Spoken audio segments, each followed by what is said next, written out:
the Swani no. And now the Danko for Aba, I'm a little Swani day, Abba. San and Yamiba Wama do Tabomiaba, not that was if ye, Papa in your head, Yatsnam. Etienne, Bijaha. Bunina, ye come home. Then another Danko for Duase. No, I be, Yamia for Swasha, Ghana for you. He Nyafe. Nyafe. So ya papa no abobra. Na wa wuba. Na wuba no abedi wade na odi tapade na ire akọ nim. Na do dan kwaku foado awu Dr. Baumia. Ama na Ghana fo nyina o se bakọ ya no ho efe na ho akono ya di Ghana ni ma yedai eye. Ya ti MPP koi ebi sida. Ye nyina ye be ka bo ma bia ye adwumaden afiwe. Ami ashana na do dan kwaku foado. Ebi se odun kwa Dr. Baumia bere obeba ebi siwa MPP boda. Ghana ha ya chechi Ghana abakosama. President Kufuor call retirement. But if the case we say a free say chechi Ghana from 1957. Ebe kane ye nya president bi a wabo Ghana China na do dan Kufuor. Me say a free 1957. Bekane mo form Kwame Nkrumah no mo form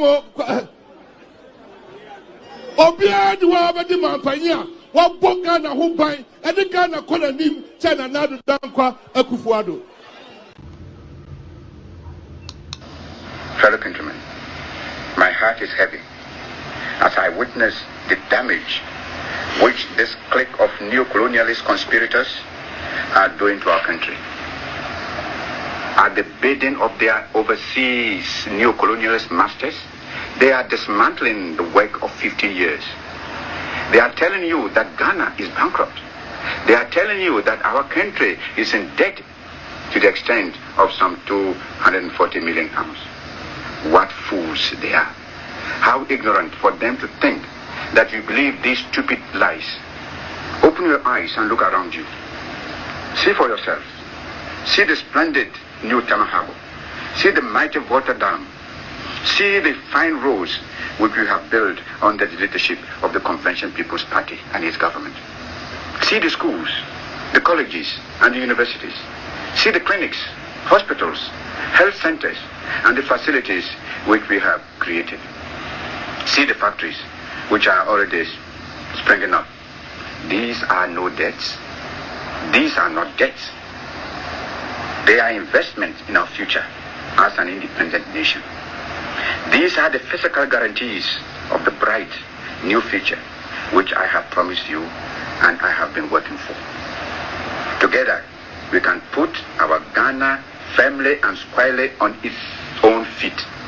Together, we can create the things we need for ourselves instead of going cap in hand for charity handouts from foreign powers whose only wish is to exploit us and make us vassals to their interests. I know these are hard and trying days for you. I have never tried to conceal from you that real independence, that is to say economic independence, does not come without hard struggle and sacrifice. Unlike the cheats and deceivers, the liars and traitors who are now trying to lord it over you, I have never promised you any easy road. I have respected your good sense, your capacity for work, your pride in yourselves, and your sense of national dignity. Why do you think these traitors, these agents and lackeys of colonialism and of international intrigue to destroy the independence of Ghana, chose this moment to perform their dastardly act? I will tell you, less than 1 month before they struck to destroy all our hard work, we had inaugurated the first electricity from the Volta Dam. Only 3 days before this treachery, we had signed a new agreement to irrigate the mighty Accra Plains.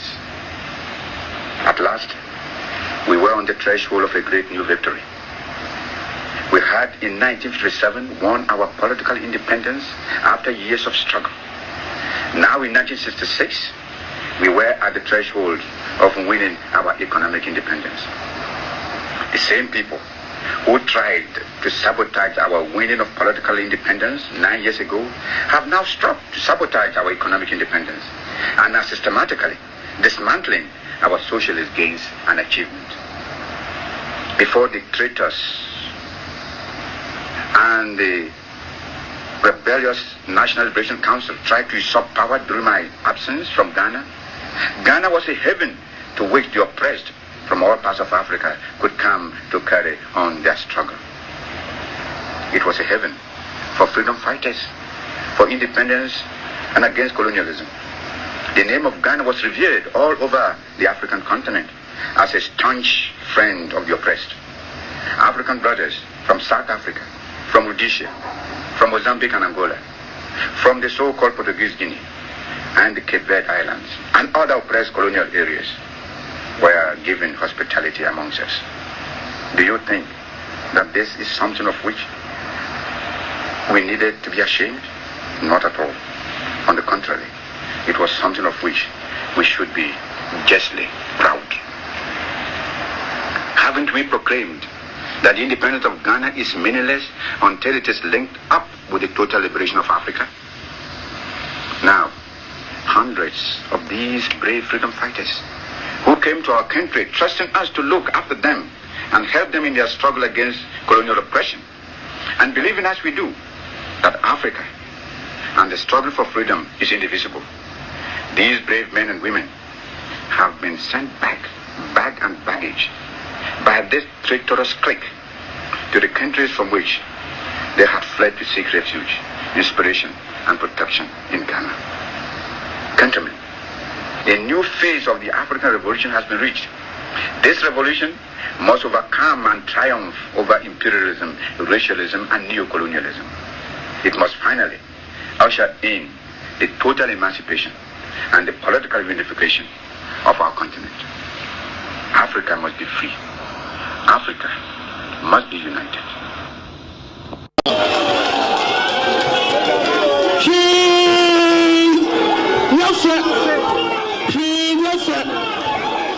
Papa do abobra na wa wuba na wuba no abedi wade na odi wo japade na ire akoda nim na da kwa kufuado awu Dr. Bawumia ama na Ghana fo nyina wo se bakoro ya no ho afe na ho akono ya di Ghana ni ma ya dai eye yati MPP kroi ebi sida yanyina yebe ka bo ma bia ya djubade afiwe ami ahye na da kwa kufuado ebi se odo kwa Dr. Bawumia bere obaba ebi siwa MPP boda Ghana ha ya chichi Ghana abakosoma President Kufuor call retirement. But you will start case we say if we say chichi Ghana from 1957 ebe kan ye president bi a wa Ghana China na do da Kufuor. Me say if 1957 back on mo from Kwame Nkrumah no mo from Obia di na di mampanya wo bonga na huban eni Ghana kola ni China na do dan kwa Kufuor. Nika ye mani ya kono etina ye ha ya mande si 2008 na di sinyo chama wutu ke na me kase so de be fe de be di monyam se na na do bakwa adako of Kufuor de baba na 7 January wo so no di bi oketo ba obi ansa ne de ne ye ba ana me de che obi a Obisa juma ya ko be ye no Dr. Obiara ba sebuma na Ghana ya dey akodani. Be brutally frank with you. The comparative ina napoye no between Nkrumah and Akufo-Addo, what was the relevance? Yeah, there was no relevance. It was needless distraction. Go on social media right now. That place now is a minefield. We all know. And make not only Facebook, quite WhatsApp programs. Yes. It's so unnecessary, completely irrelevant and needless for the occasion. No. Yes. That is agree. I remember. No, okay. What is the state? What is our state right now? It's an election. Election. National elections, parliamentary and presidential. Now why select as running mate. Now outdoor. You can exalt NPP projects, achievements, President Akufo-Addo's achievements. Yeah. You are entitled to do that. Yeah. Look, you are even entitled to say that he is the best president ever. Exactly, that's what we were saying. No, the comparative. Don't drag in another figure. Because that figure, on count contest, no. Even Akufo-Addo is not going for the contest, but it's administration, near administration. So, needless distraction. Look, you don't provide ammo for your opponents, for either your opponents or neutrals. You don't do it. It's needless. So it lacks relevance in terms of the comparative edge now of the being. It was needless. And I have to be very honest with you, I'm disappointed. It's not, look, ideologically, historically, yes, we are opponents in terms of things or any writer. That's what Alute was alluding to in terms of my ideological background. There's nothing wrong with it if he thinks Akufo-Addo has done better than Nkrumah, or J.B. Dankwa was greater than Nkrumah. This is his ideological world outlook. Yeah.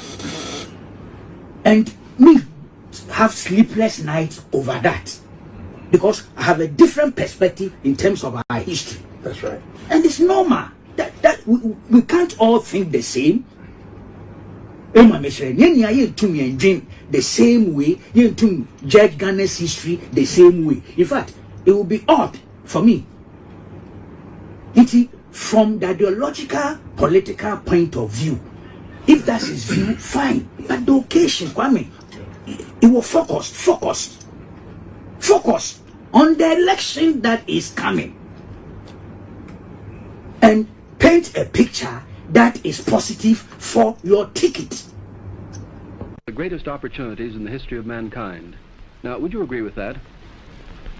I do, because this is an opportunity for the African to demonstrate to the world that the African, given the chance, can manage his own affairs.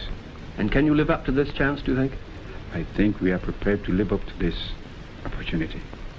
We have had 5 years of what we call internal self-government, and now we are going into a period of complete independence and sovereignty. And with the experience we have had, I'm quite sure that we shall be able to live up to this opportunity. Ultimately, the strength of a nation lies in its people, and Ghana is strong. This is the village of Apapam, enclosed by hills. The next village is 8 miles away as the crow flies, but more than 100 by the existing road. And so the people of Apapam are building themselves a road, each man of the village giving 1 day's voluntary work each week. It may not sound much, perhaps, a road of just 8 miles, but come along the 2 miles they've already built. See the men of Apapam hack their way through the mountain and virgin forest, and judge then the strength of Ghana.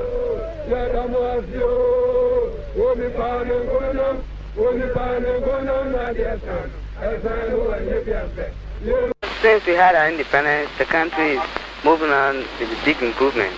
What do you think of Dr. Nkrumah?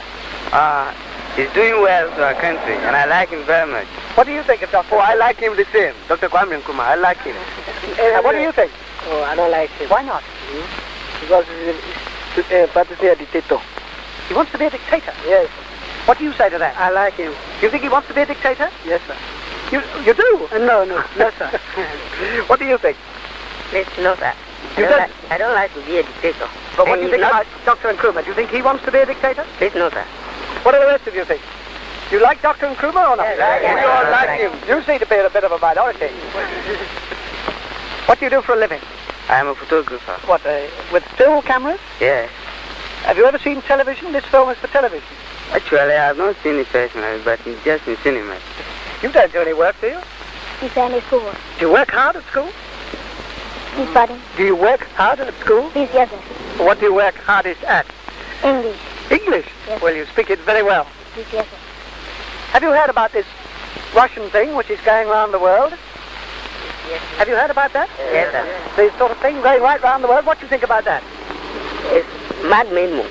It's what? Man-made moon. Man-made moon. What do you think about it? I think they just want to know if there's another Earth in the moon. What do you think about Russians? Do you think Ghana should be more friendly with Russia or stay very friendly with Britain? We stand friendly with Russia. Do you? Do you not like the British? We like them. You like the British? Yes. Do you want them to be in the Ghana, to stay in the family of British nations? Yes, sir. So, me bed ya makasa ache no wode metunufo so, so, nanzo ma men kan cheo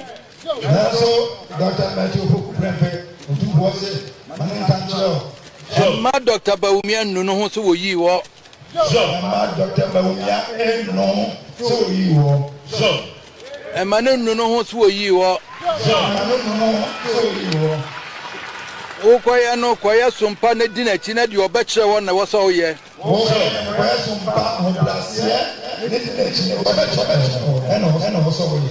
so, dem no waka na dem na America so, fa ho brasie kodi akire na ye ne kama mame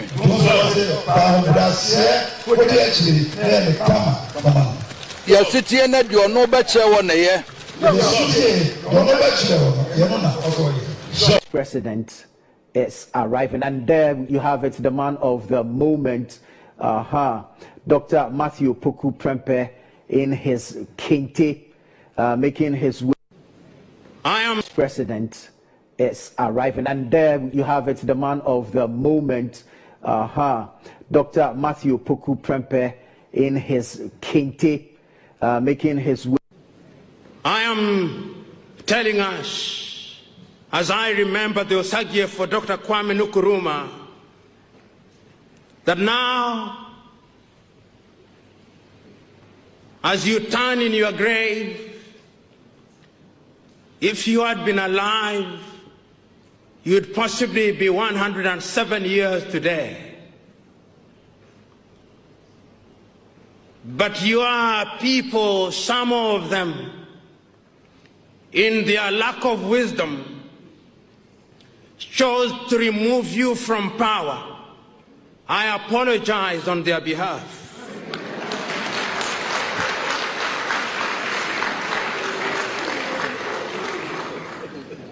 They gave you only a few years to be present in this world. And during those few years that you are present in this world, you shook not only Ghana but Africa so very fundamentally that although your mortal remains were interred, your spirit is alive and well. And it's that spirit that occupies our minds and hearts today as we remind ourselves that the only way in which Africa will realize our potential is through the path of unity. I know as you lie in your grave, Great Osagyefo, there is a sense in which, in a manner so completely invisible to us, you are turning uncomfortably and weeping uncontrollably, because your continent is bleeding. It is bleeding in every corner. In our heart, in the Congo, she bleeds. That country that is so rich is yet the poorest nation in Africa. But it does not stop bleeding only in the Congo. It also bleeds in our Horn in Somalia. That country, which could be very rich, is only famous for the wrong things. Men killing men for no reason. But it doesn't stop bleeding there. It is also bleeding in our armpit in Equatorial Guinea, that country that God gave so much oil. That oil was long captured by one family, and they are using it for their benefit to the detriment of their people. And it doesn't stop bleeding there. In Central African Republic and in Libya and in Mauritania and in Mali, your continent is torn asunder. And we who have gathered here today are asking ourselves the fundamental question: what must we do to save Africa? And that is why today, when we are looking at Africa and when we are remembering you on that 24th day of May in Addis Ababa, Ethiopia, we cannot help but remember how animated you are. We cannot help but remember that what you saw 50 years ago is turning out to be as evergreen as when you spoke them. You told us then that our unity was going to be our salvation from other civilizations. Today, Africa is said to be rising. But the question we are asking, for whom is Africa rising? Today, the minerals in our belly are being exploited, Osagiev. The uranium in Niger is being taken away from France to France. The manganese in Ghana, in your own country, is being taken away. Even the cocoa which you must have consumed as a young man is taken away in the same manner that God made it to be converted into something in Switzerland. Your people have not learned to add value to it. They have an apology for a factory in Takoradi, but it does very little, Osagiefo. In other words, there is a lot to be done. We can hear you telling us that we need to have free movement of goods and services in this continent. I can now inform you that when they met on the 27th day of July in Kigali, Rwanda, they created a passport, but that passport is only known to the president. The people of Africa have no idea what it is.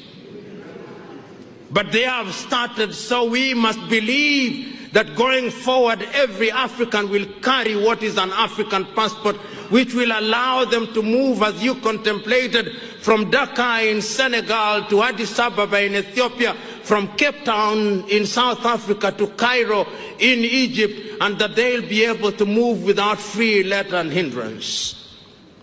The Osagiefo, we remember you. But we also remind ourselves that when we talk about unity, we are not saying that we should strike down our... I am telling us, as I remember the Osagiefo for Dr. Kwame Nkrumah, that now, as you turn in your grave, if you had been alive, you'd possibly be 107 years today.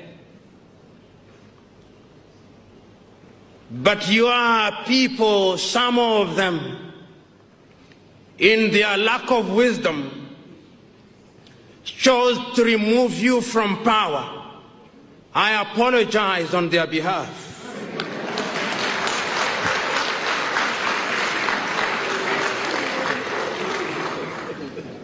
They gave you only a few years to be present in this world.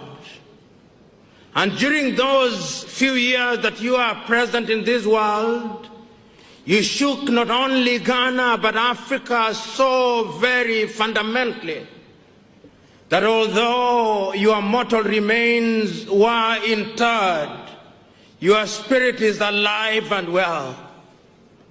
And it's that spirit that occupies our minds and hearts today as we remind ourselves that the only way in which Africa will realize our potential is through the path of unity.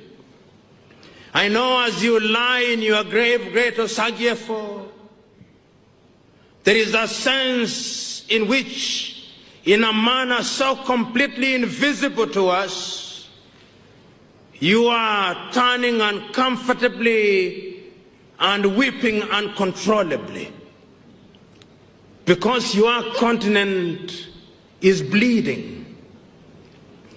It is bleeding in every corner. In our heart in the Congo, she bleeds. That country that is so rich is yet the poorest nation in Africa. But it does not stop bleeding only in the Congo. It also bleeds in our Horn in Somalia. That country which could be very rich is only famous for the wrong things. Men killing men for no reason. But it doesn't stop bleeding there. It is also bleeding in our armpit in Equatorial Guinea, that country that God gave so much oil. That oil was long captured by one family, and they are using it for their benefit to the detriment of their people. And it doesn't stop bleeding there. In Central African Republic and in Libya and in Mauritania and in Mali, your continent is torn asunder. And we who have gathered here today are asking ourselves the fundamental question: what must we do to save Africa? And that is why today, when we are looking at Africa and when we are remembering you on that 24th day of May in Addis Ababa, Ethiopia, we cannot help but remember how animated you are. We cannot help but remember that what you saw 50 years ago is turning out to be as evergreen as when you spoke them. The nation. You know, I've always said when somebody says that they have done something and they have to spend 1 hour explaining what they have done, then they have done nothing. When you have done something, you shut up. The things that you have done speak for themselves.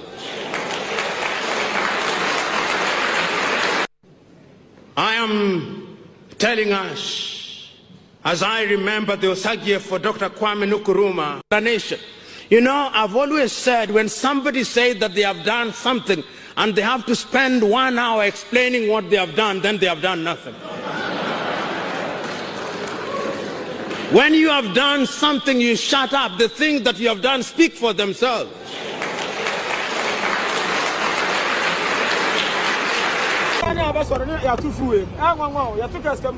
Always, yeah. Every month, every month.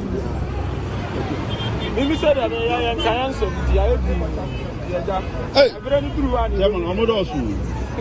Hey, Nipa 20 cents. Momla. Hey, Entimuina Moka Hundi. Enti Omodi Muba free morning, Emma 14 series. Omufa mu free. Abenase. Hey. Enti muni nkwada kiti we say omuba. Omufa omuba e omuntimi mamo eduane friend.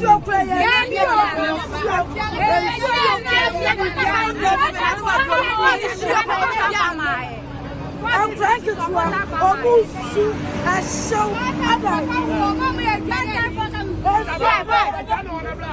Mommy, I say, Mamma,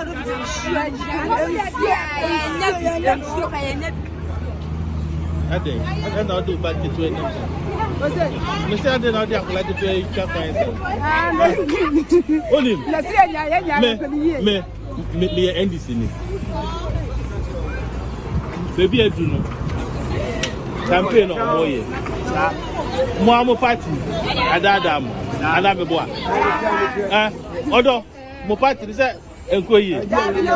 Odo kasa enkoyi. Enkoyi.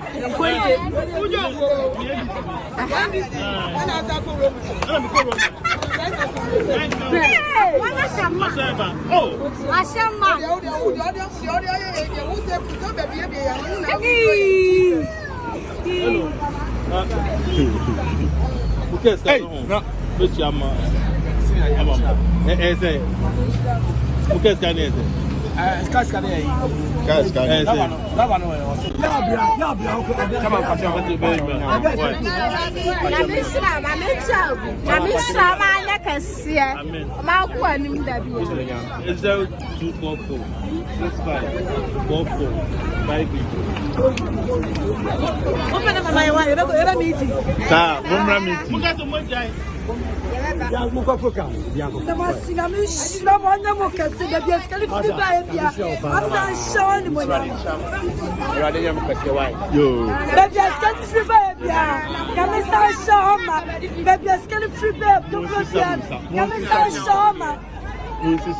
First and foremost, we are not against mining. Rather, we want to support you to mine. Sisi Ayekasi, offer Operation Vanguard, Operation Hot, Operation Gallop Stop. Jabaino, they seize it, the stop war. The stop war. Stop war. Yeah, the person who you are not say. The son said, the person mine we ye, and Untina. Jakase, baby, I will hear mine piano. You want to fine. No, I let to show. No, they are MC. I a friend of the committee there from district mining committee. Oh, God, Mama. Pastor, or you should get it. 2 months, but 2 control what by your game and shank a beer or go away. Oh, yes. So, petrol or that petrol. Earlier, I said, authority of the age was a natural. Jeffrey said, you are all hearing a moment to wow, or also hearing a guy to the team. I said, but the woman is a woman. Oh, God, Mama. Pastor, you said, or you still get it. 2 months, but 2 control what by your game and shank a beer or go away. Oh, yes.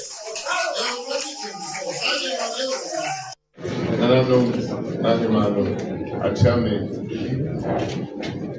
I'm a female woman sharing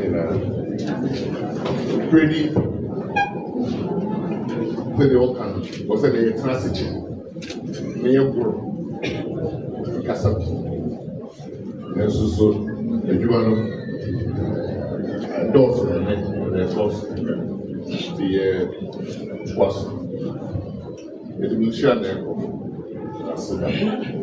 Now, in contact, I'm sure. In contact, I'm pretty busy. You want to be our function.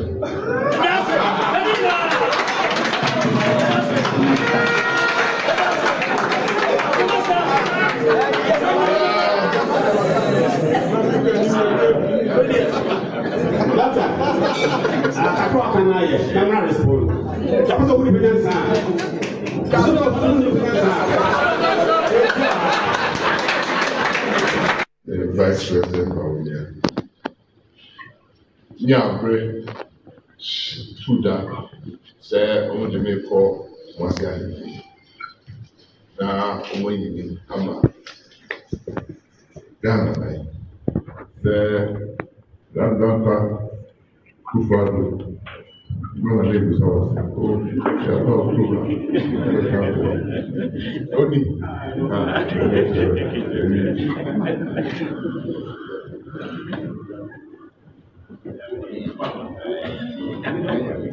$1, 1 CD. In the time of Mills and Mahama, 2 CDs, $1. If I was them, I would say to the people of Ghana, I'm sorry. We are sorry for the poor work we have done. We're going to go and think about ourselves.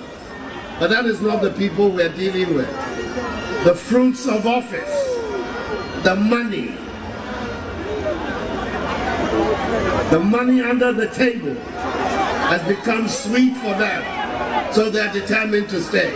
Are we going to allow that to happen? Are we going to allow that to happen? In Kufuor's time, one of the people who advised and helped him develop a strong CD was my running mate, Muhammadu Bawumia. Then he was deputy governor of the Bank of Ghana. It's one of the reasons I brought him to come and join me, that we will work on the CD and create again a strong CD that will be able to allow us to develop our economy and allow our traders and our to be able to develop. What is the difference between the ordinary thief and a political thief? Number one, the ordinary thief steals your money, your bag, your watch, and your jewelry, isn't it? But the political thief steals your future, your career, your education, your health, and your business. Number two, the hilarious part is that the ordinary thief will choose whom to rob. But you are the one who choose the political thief to rob you. Because we choose them. We vote them. We blindly say we are not blind.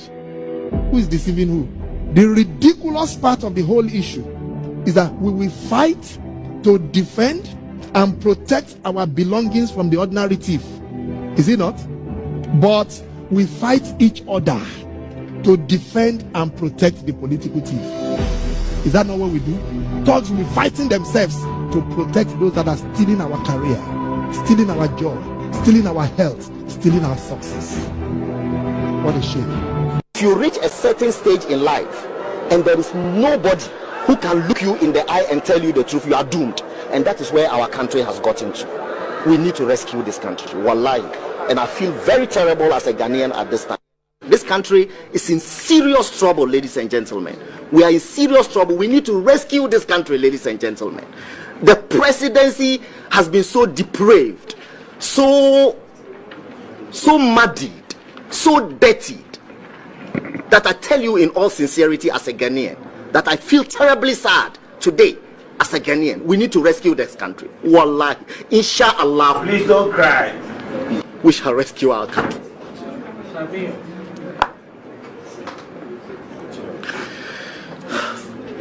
Government is broke, government is broke.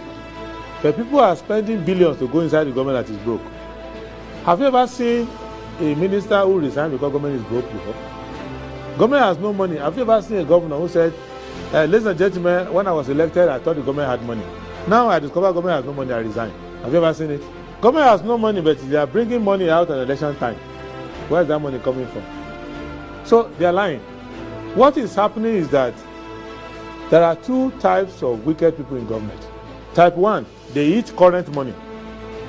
Any money they find in government, they will eat it. They are wicked about that one. There is type 2. Type 2, they eat current money and future money. They will say, my term will end next year. When I leave, how will I eat money? Let me borrow money now and borrow money of the future and eat it now.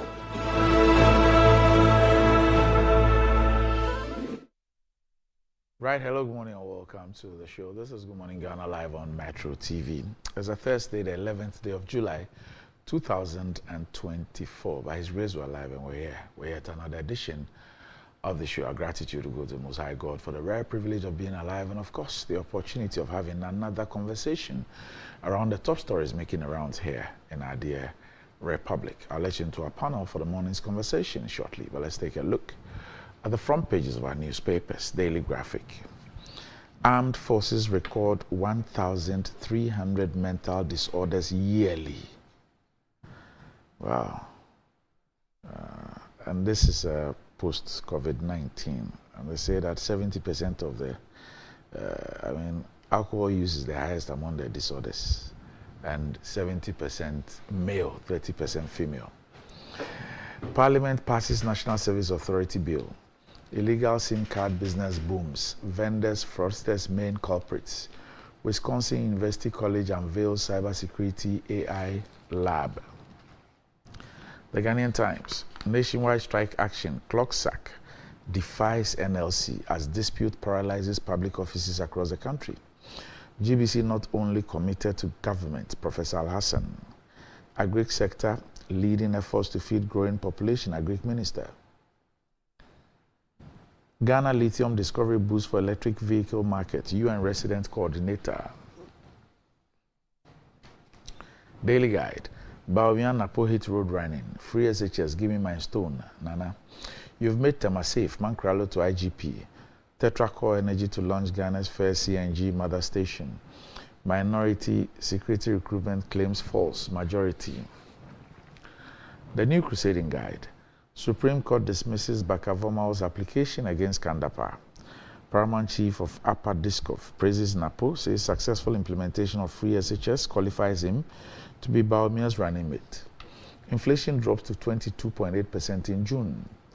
NPA donates quadruple GCMS equipment to Ghana Atomic Energy Commission to protect public health.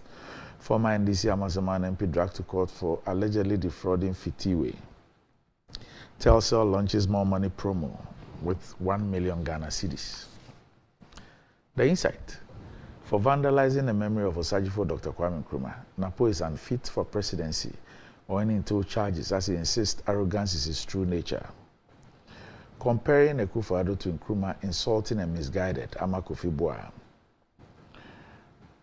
Election 2024, NPP presidential ticket, a clear case of the dumb and the dumber. Free SHS bill. Dr. Park exposes Afenyo Markin, NPP majority in Parliament. Stop tarnishing the image of Aika and the Blue Chief, Ni Ayikojo the Fifth. Kingmakers urge factions. The Daily Statesman. Bawumia Napo in full flight, hits ground running with campaign. NPA donates equipment to Atomic Energy Commission. Pilot of housing incentives for developers begin with SHC. The New Finder, 30.7 billion cedis revenue lost in 7 years to import tax exemptions and tax waivers granted to companies. Pressure mounts on police to speed up probe into death of KNU UST graduate. Access Bank's Waste is Useful campaign to impact over 150,000 school children. Inflation for June drops to 22.8%. Government pilots housing incentives for developers with SHC. Daily Post. Vote for change to end the suffering of Ghana. Mahama charges Ghanaians. Bawumia and Napo will complete the destruction of the MPP started by Akufo-Addo, NDC Pro Forum USA. Anger on social media over Napo's Kwame Nkrumah comment, highlighting Akufo-Addo's so-called achievements. And that's about it. For the front pages, we'll be back shortly.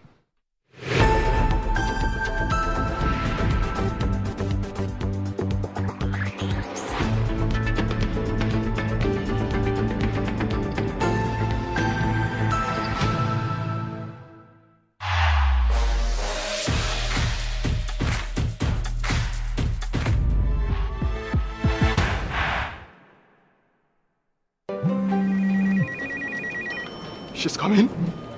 She's coming.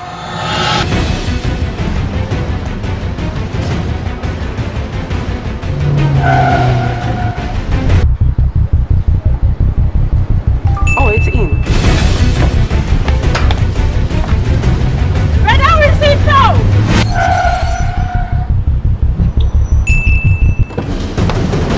Boss, let's go back. Here, take this. She's coming. I know. Go to the pharmacy now. She's coming.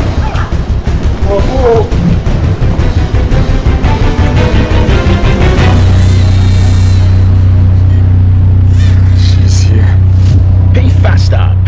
safer and pay easy with Momo app. Download now and pay with the QR code, merchant ID, and so much more. In today's modern world, stairs are a challenge, especially for our elderly and those with health concerns. Navigating them can be difficult and even dangerous, but there's a safer way to move vertically. Lifts and Elevators Limited Company, your answer to a more accessible and secure vertical transportation. Our elevators and escalators, including top-of-the-line pneumatic vacuum elevators, Fuji elevators and escalators, offer a safer and more convenient alternative, eliminating the risks of stairs and enhancing accessibility for homes, businesses, and hospitals. Choose safety and convenience with Lifts and Elevators Limited Company. Elevate your spaces today. For more information, visit our website at www.elevatorsgh.org or call now on 0200-535-515. Lifts and Elevators Limited Company, the elevator people.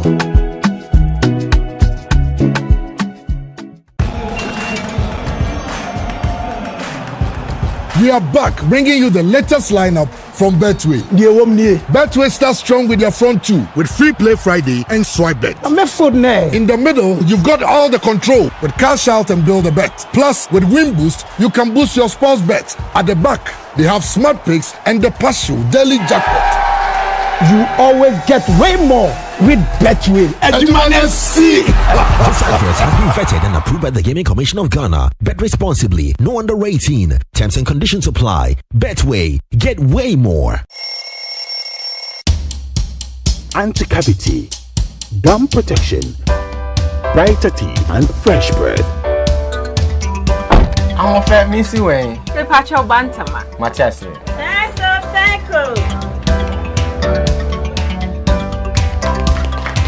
Her smile, the fresh breath. Me, Gidi said we use Cal 360 toothpaste. Semikai. Cal 360 toothpaste. Gaskia. Cal 360 toothpaste. It's a gum protector. Onim Jom Kasan. Cal 360 did the work. It's cool mint. Gives me fresh breath and your confidence booster. You will so feeling to Cal 360 toothpaste. Happy. Cal 360 toothpaste, anti-cavity, gum protection, brighter teeth, and fresh breath. Cal, happy smile. This advert is FDA approved.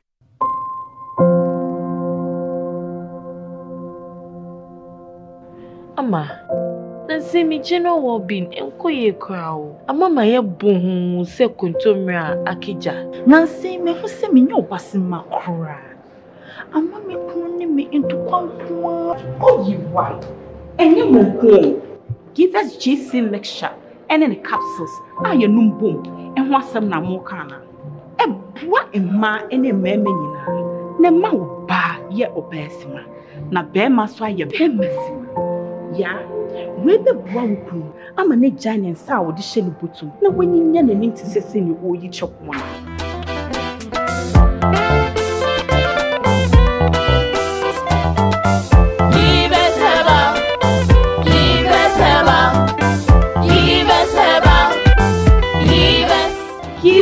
GC mixture and a capsule.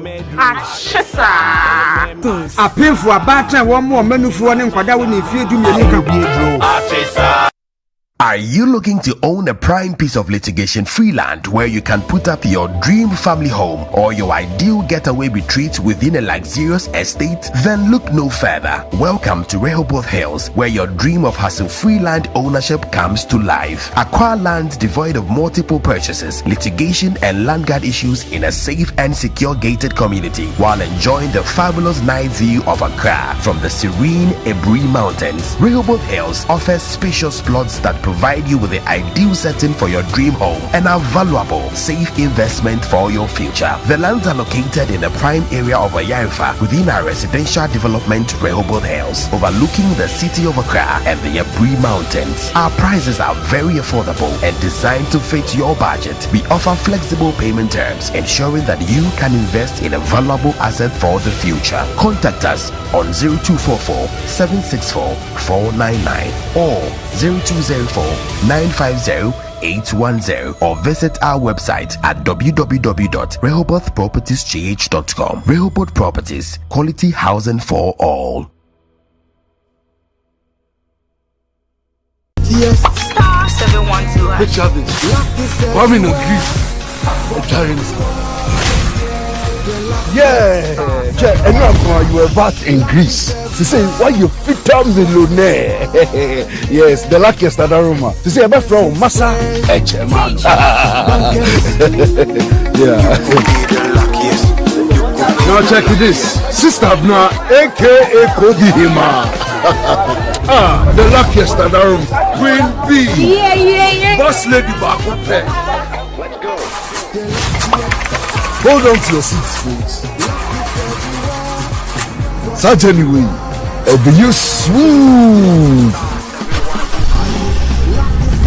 Way enter your friend will upgrade. Luckiest Adaroma. And the best part, with the luckiest, Obia were a shot to a good life. And I'm talking to you, me, your girlfriend, your ex, your neighbors, your landlords, and even Goro boys. And no one is over dialing with lucky number. Star 712 hash. No. Oswald ticket to win in the community draw or the grand draw on the 30th of November 2024. The luckiest is regulated by the NLA on the Caritas platform, not for persons below 18 years. TNCs apply.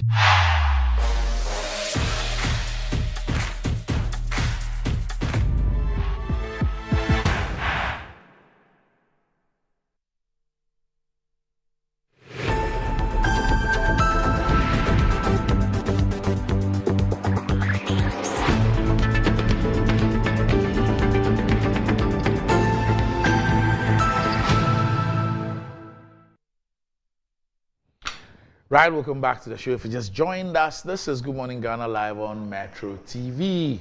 With me on the show this morning is an associate professor, was a member of parliament representing the good people of the Kwadaso constituency. He's also a deputy minister of education. Dr. Kingsley Nyako is here with me on the show. Doc, good morning. Good morning, how are you doing? By the special grace of God, I'm doing well. Also with me on the show this morning is a former executive secretary of the Ghana Free Zones Authority, Kojo Chumbuafo. He's here with me. Sure. As an engineer who has in practice in a long while. Engineer, morning. Morning, but let me correct you. I actually do. I still do. You practice? Oh, really? I didn't know that. You have time to work. What okay, at the firm. Yeah. Okay. All right, okay. How's the old man? Very well. 90 plus. Wow. I'm sure he's watching. He's blessed, eh? Yeah, he's watching. He watches every morning. He's blessed. Oh boy, good morning. Good morning. My mom is 80, still watching. Okay. And you like to give them a lot of, you like to raise their blood pressure when you're on TV? Oh, no. They actually enjoy my... Really? My antics. Your combative nature. Your combative nature. Anyway. If you don't give me lunch today, he's going there again. I will increase the tempo. Tell him I'm not hearing him. If he doesn't give you lunch, but it's breakfast. Why do you want lunch? Me, I just want lunch. I don't eat a cup of Lipton for you. I don't eat early. You want lunch? Me and my Kasabi. Congratulations, though. You are in the business of handing out lunch willy-nilly. I must get my own. 2 years ago, yes. You promised to take me out for lunch. 2 years? Yes, that was in, I think, December 2022. Okay. Since then, I've not seen him, so maybe today he has to put his money where his mouth is and take me there. I think he said Lancaster or something, so. That's where he wants to take you? Yeah. I'm going to join the EC. Maybe you take me to lunch. And I'm the presiding officer in Kwadaso. But at your age, I don't think they'll accept you, so. I can reduce my age. I'm a football man. Oh, wow. National TV. I know where the passports are. National TV. You're national TV. Where is it? We've stopped that. But for me, you do it. I can't. Me and you, we go way back. I can't. For the records, I've never done that. You just enlightened yourself. Let it be on record. You said we've stopped. I was speaking on behalf of the football industry. Yeah. On behalf of Samuel Eto'o. Not on your good self. Yeah, not myself. As for myself, for the records, I've never ever been involved in that. What about you? Me. For the records? My lips are sealed. Silence. He doesn't get involved in registration, so he wouldn't know. But these days is more difficult because of the player passport. Yeah. You know, there's now a player passport system because from age 12 of a player, it goes into the FIFA system. Yeah. So people try to change names and all those things, but they are found out, and then they end up getting banned or being banned and all that. You know, so it's a problem. But there's a way that is sanitizing it now, and now because when it comes to what they call training compensation for players. So let's say you take a player like Thomas Partey. Until his 23rd birthday, all the clubs he played for from age 12, anytime he's transferred, they will have a share of the transfer. Okay.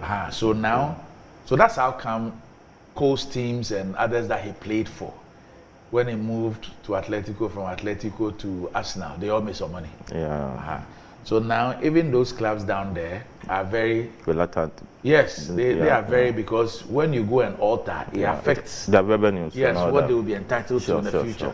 So all those things are kind of helping to deal with it. But like they say, Fabia Mensah. Oh, some who still, there are people who are just simply incorrigible. Anyway, so this month, July, is SME month. And MTN says I should tell you that if you own a small or medium-sized business, get ready for an exciting month ahead as MTN Ghana brings you a host of exciting events carefully planned for SMEs across the regions. Businesses will be given the opportunity to set up at the MTN head office at the SME pop-up event, which started from the 4th of July but is running till the 30th of July. There will be quizzes on MTN social media pages with exciting prizes to be won. MTN will have developmental and capacity training for SMEs across the regions. There will be promotions and major discounts on MTN's products to boost your pocket and your business. The month's activities will be capped by SME fairs on July 18th to 20th at the Tetekwashi Interchange Triangle, and on July 26th to 28th at the Kejetia Market.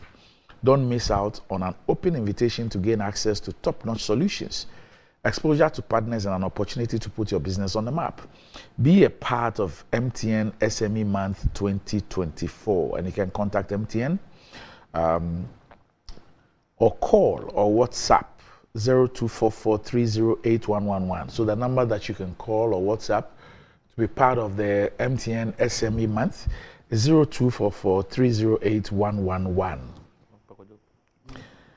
If you're thinking of getting the toothpaste that will take care of your entire family and save you some money, the recommended family toothpaste is KEL 360 toothpaste and is approved by the Food and Drugs Authority. KEL 360 toothpaste provides you and your family with all-round dental protection throughout the day with freshness. KEL 360 toothpaste is good for kids, children, and adults. Let your family be a proud family when they step out by constantly using KEL 360 toothpaste. KEL 360 toothpaste brightens your teeth, prevents cavity, and with its cool mint gives you fresh breath throughout the day and protects the gum from decaying. For consistency and quality, use KEL 360 toothpaste. KEL 360 toothpaste is another product from Samara Company Limited, producers of Sasso. It's available in all supermarkets, malls, and provision shops. Call Samara Company on 0246 864 798. KEL 360 toothpaste, happy smile. And enjoying the fruits of your labor is as important as enjoying the mansions of your labor. The pains of climbing the stairs when not exercising could be challenging irrespective of your age. But worry no more. Lifts and elevators have got you covered with the best portable American pneumatic vacuum elevators on the market today. It's a simple self-supported elevator for both homes and offices, and guess what? It can lift your goods too. Wheelchairs can fit in, and they come in 3 custom-made models. It's affordable and can be installed within 3 days. So visit Lifts and Elevators at Sakumono, or just call them on 0200-535-515, or send a mail to elevatorsgh@gmail.com for consultations and the best solutions in easy vertical movement. Okay. Doc, did you watch the media encounter by former President Mahama? No, I didn't. You didn't? Yeah, okay. no, You also not followed it? No, but yesterday was on Asempa, and I think some of the issues were brought up. Yeah, but personally I didn't watch it. I couldn't. Okay. Okay. Then let me shift to Kojo first. Maybe after Kojo speaks, you might have a comment or two. He also watched. Maybe he didn't watch, or he was not there. You So think I was going to ask. you Okay, probably ask him. do you honestly think that President Mahama will speak at a media event and I won't go? Well, Even Napo, maybe. I watched him. Napo Kwame. You see, why do you say even Napo? Why even Napo? You're Napo. So I mean, so you see West. I'm sure we come. I mean, we come to that. Oh yes. Napo thing. So Definitely. We'll talk Definitely. about that. Mo Napo no Kwame. Okay. So Kojo, your impressions on that? Oh, it was. Or your takeaways? I think President Mahama was in his element. I think everybody. Greet the viewers. Everybody. Oh, you forgot. Sorry, thank you. My greetings to all the viewers. The man is not running for parliament. Greetings. Yes, greetings to He's pressed for action everybody today. watching this program, Yes. and thank you for the correction. Greetings to you, Randy. Greetings to you, Doc, as well. Thank you very much for the correction. President Mahama was in his element. He was very eloquent, explained the issues, but for me, the thrust of what he did was inviting media from all walks of life, not selective media to come and sing his praises. They asked him tough questions. They asked him difficult questions. They asked him questions about issues that bedeviled his time as president. And they asked him what he was going to do about things like corruption, what he was going to do about sports, enhancing sports in this country. They asked him how he was going to tackle our economic challenges. And to each and every question he was asked, he gave a clear, cogent answer, which I'm sure the press left, including your own Annie, left with a clear understanding of the direction with which he intends to take this country when the good people of Ghana give him the mandate to be president again, hopefully on December 7, 2024. What also touched my attention was the organization of the event. It was organized properly. All the media present were asked to ask questions unhindered. And for me, it was important that some of the difficult questions that needed to be asked were asked. One of the questions that I thought was a difficult question was the issue of the Airbus scandal. He was asked that question. He answered it. They asked him questions on JIDA. He answered it. They asked him questions on what he was going to do about Oliver Barker-Vormawor. He answered it. He answered every question he was asked. He stood on his feet and he did what is expected of somebody who intends to be put in the driving seat of running this country. as against what we have seen with the current president who doesn't do any such thing. But I will not even bother. They did one his first year. Yeah, and who were the people who were invited? I mean, media personnel from across. Across? Yeah. Some from the north, south, Yeah. everywhere. The only thing is that it only happened in his first year, when he had promised that it was going to be yearly. Across bar? Yeah. Okay. For me, President Mahama continues to be a beacon and a lighthouse for all that I want to see in a leader. The humility, the clarity, the directness, the sincerity and honesty, and even the preparedness to accept that mistakes have been made and that he will do better. So for me, it was a good event. I hope that our leaders emulate him and do this more often, because some of the answers that we need as a people to our burgeoning challenges are just hidden in the mounds of corruption, in the opaqueness, opacity, using your phrase, the opacity of corruption, subterfuge and counter subterfuge, and all kinds of translucent behavior by officials that need to stop. This country needs sunlight in everything we do, because if we are shining light on the conduct of public officials, then a lot of the things that have gone on, especially during the past 8 years, wouldn't go on. All right. Randy. Yes. Yeah. So let me say a very good morning to our cherished viewers and those who are watching us across the globe. My constituents are quite so. And a good people of Ghana. Randy, so when you asked me this question, honestly, I didn't watch. But listening to Kojo, my very good friend, I'm not getting the import of what happened. He's not telling me specifics that former President Mahama said when he met the media. Meeting the media, for me, is something that is good. We are in an electioneering period, campaign period. So it's something that he has to do.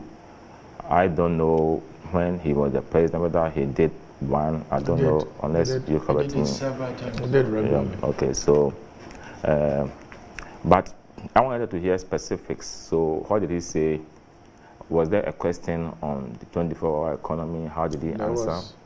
So what was the question and his answer?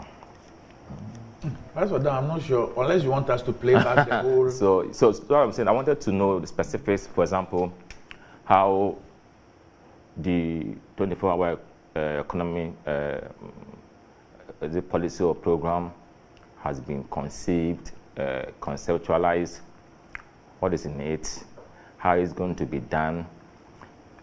So I wanted this specific so that we can interrogate. I have an attitude that is specific.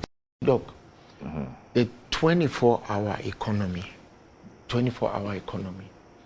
you are a professor. Simply put, it is to put people to work around the clock. Okay. You people in the MPP pretend like you don't understand what 24-hour economy means. But I don't expect you as a professor. You are a professor who trained Kwaladi not to understand 24-hour economy. Oh, so and come and ask for understanding here. Because I should be even asking you what 24-hour economy is. Wait. You don't assume that everybody, whether they have titles or not, should understand every concept or principle when that concept or principle is not well explained to them. You are saying that I'm a associate professor, there's no doubt about that.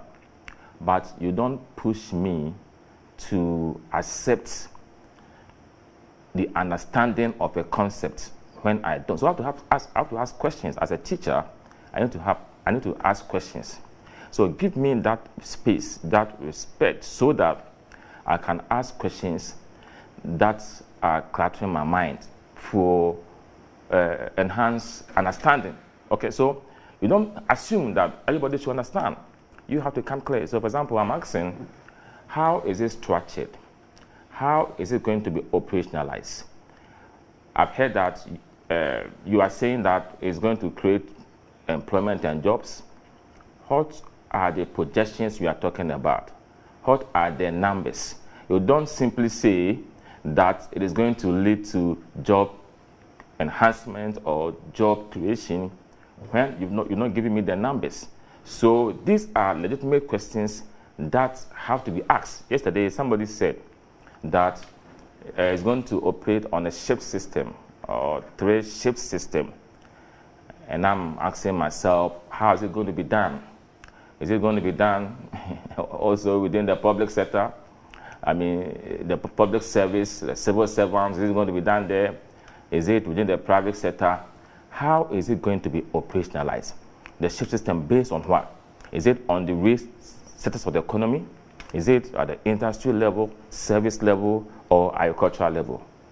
So are you guys saying, all of the above. So if it is, for example, the agricultural sector, how are you going to operationalize that maybe on our seas for the fishermen? How is it going to be done, farmers? So we need specifics so that we can understand. So please, those who are belittling our intelligence, like my colleague, Professor Kobe Mensah said that those of us who don't understand are doing propaganda and all that. These are words for me that don't help the discourse. Just explain to me what I'm asking. Okay, so if it is at the industry sector, how many factories do we have?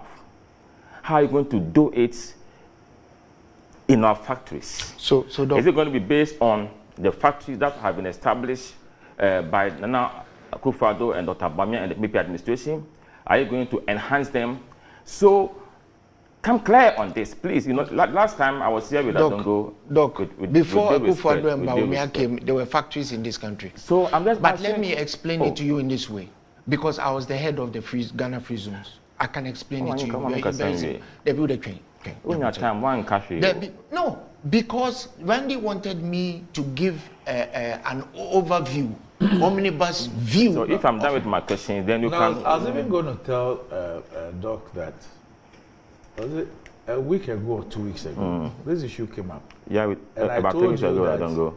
There was a FAQ. Yes, which was sent. Yeah, and to put it out there. And the producers put it out there. Yeah. So whilst you were speaking, I just went. Look at the I just FAQs. googled it. FAQs. Yes, and it is there all the questions that you want and the responses to it. Yes. All the, So yeah, I just typed it. Yeah, Randy, you see, when I asked for the policy, you said FAQ. FAQs are not the same as policy, but granted, there's an information. The reason why I brought that matter up the other day was that there had been so many versions to this 24-hour economic explanation. You agree with me on that, because I said that the FAQs, how many people even have seen that? But that is different from how this whole concept or idea is conceptualized. How is it going to be done? What are the estimated or projected job numbers we are going to get? So, Randy, if I ask this question, don't belittle my intelligence and say that because you are a PhD holder or you're a professor, I mean, you can't force me to understand something that I don't. And I'm a level-headed person. I began by saying that what President Mahama or President Mahama did with the media was commendable. When something is good, you say, but when you are not clear about something and you are asking questions, please, people should accord some of us some modicum of integrity and credibility and intelligence, and not to,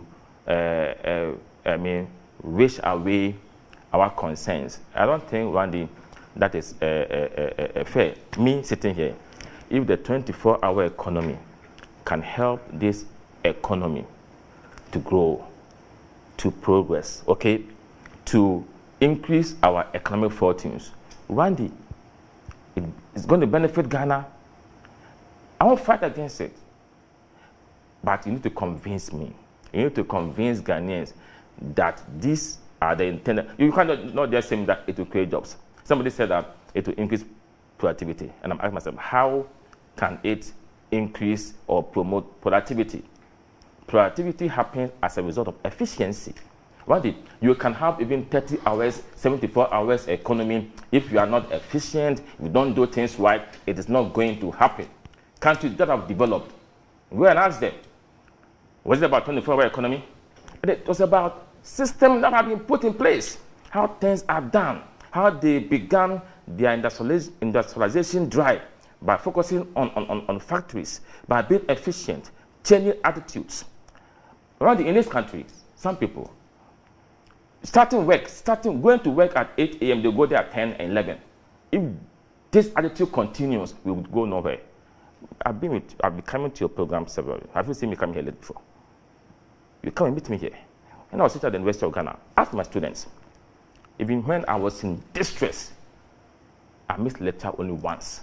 That was when one of my students died, and we went to Nsuta to bury him. Go to Parliament. I asked my colleagues there. I'm one of those who will come to Parliament early. So, work ethics, good culture, and mindset should be the focus of every politician and everybody who is seeking to lead. Okay? But I'm saying that I wouldn't sit here and say that, oh, this policy wouldn't help us. My point is that you need to convince Kingsley Nyarko and others to buy into it, not just saying it and expecting me that I should understand it. Randy, so for me, that is my position. So people should not insult some of us. No, Doc, what I said was not meant to challenge your intellect. What I said... You are saying that a professor should understand this. Because... Now, who told you that professors know everything? Randy, you tell him, you hold PhD. Randy, the PhD is in a restricted area.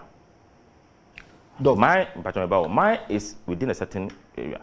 So I wouldn't know, when I finish my PhD, and I realized that no, I might land myself in politics. And the perception of Ghanaians is that if you're a PhD holder, you must know everything. One day, I started to broaden my horizon and started reading more. So I was ordering Times, the Economist.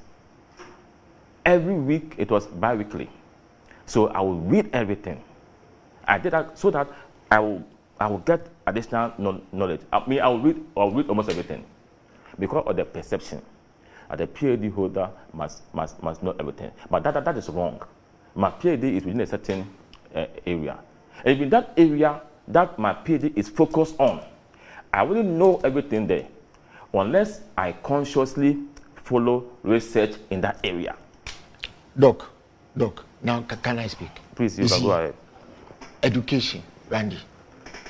Education cannot be about simply being restricted. That's the reason why we go to school from class 1 to wherever we get to.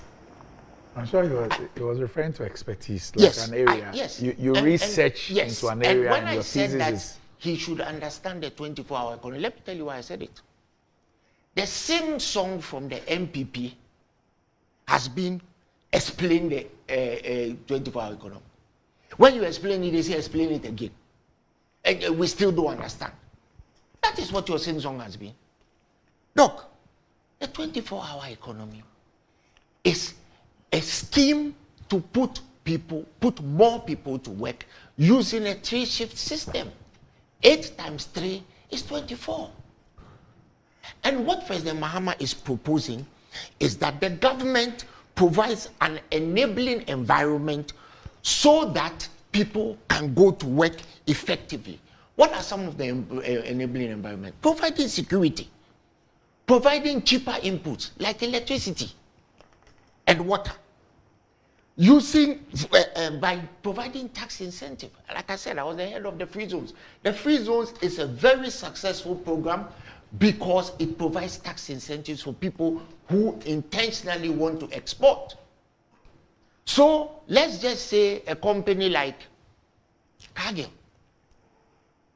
one of the biggest cocoa producers, cocoa refinery in the world, like ADM in Kasa, in Kumasi. I'm sure you know where ADM is. The plant is automated. They have a shift. So people come to work from 8 to 5. So what President Mahama is saying is let's encourage them to do 3 shifts. And if you do 3 shifts, you are employing 3 times the people. But what we, the government, are going to do is that we are going to make sure that the people who come to work from, say, the 3rd shift, which is probably a night shift, can come in and go home in safety and security. Right?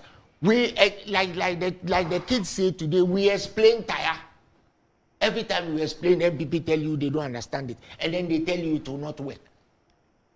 But right here, President, my good friend is telling us that in any endeavor that you enter, the conditions has to be right.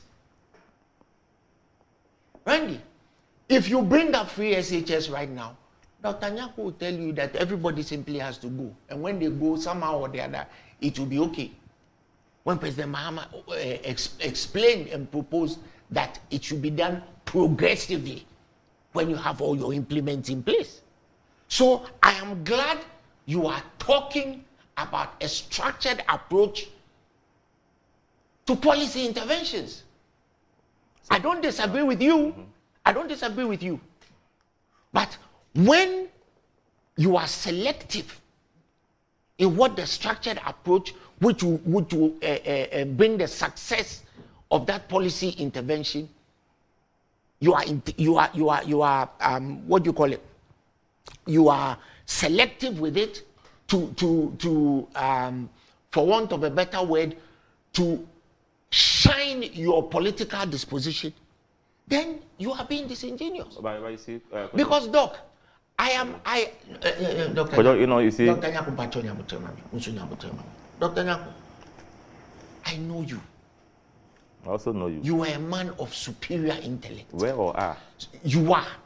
So when I even he meant until the program started. When I even write, say a sentence, 24-hour economy, immediately you know what it is. That is what I was trying to allude to. But I'm saying the same song from your party, right, is we don't understand, explain. When you explain, they say we still don't understand. When you explain again, we still don't understand. That is to obfuscate the message.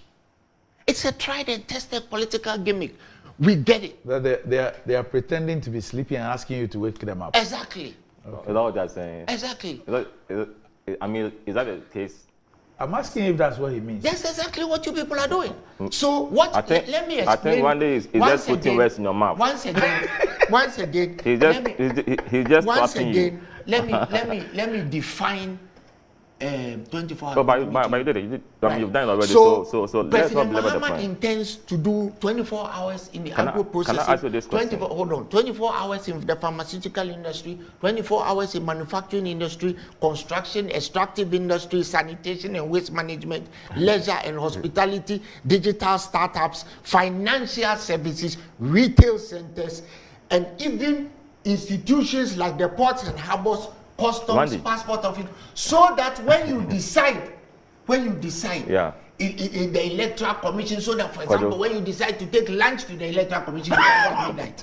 Because I'm just helping the discussion. You see, Who the lunch? You are using words. Listen, because the electoral officers will be working. My brother, you are using words.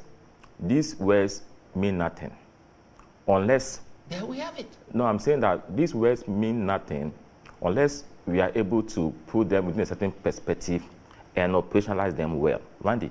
So, will that not come with money? Yes, Randy. He talked about education and training, development Randy, initiatives, for example, if you health services, agriculture, the provision of affordable housing for workers. You know, just like Dr. Kwame Nkrumah did in Tema.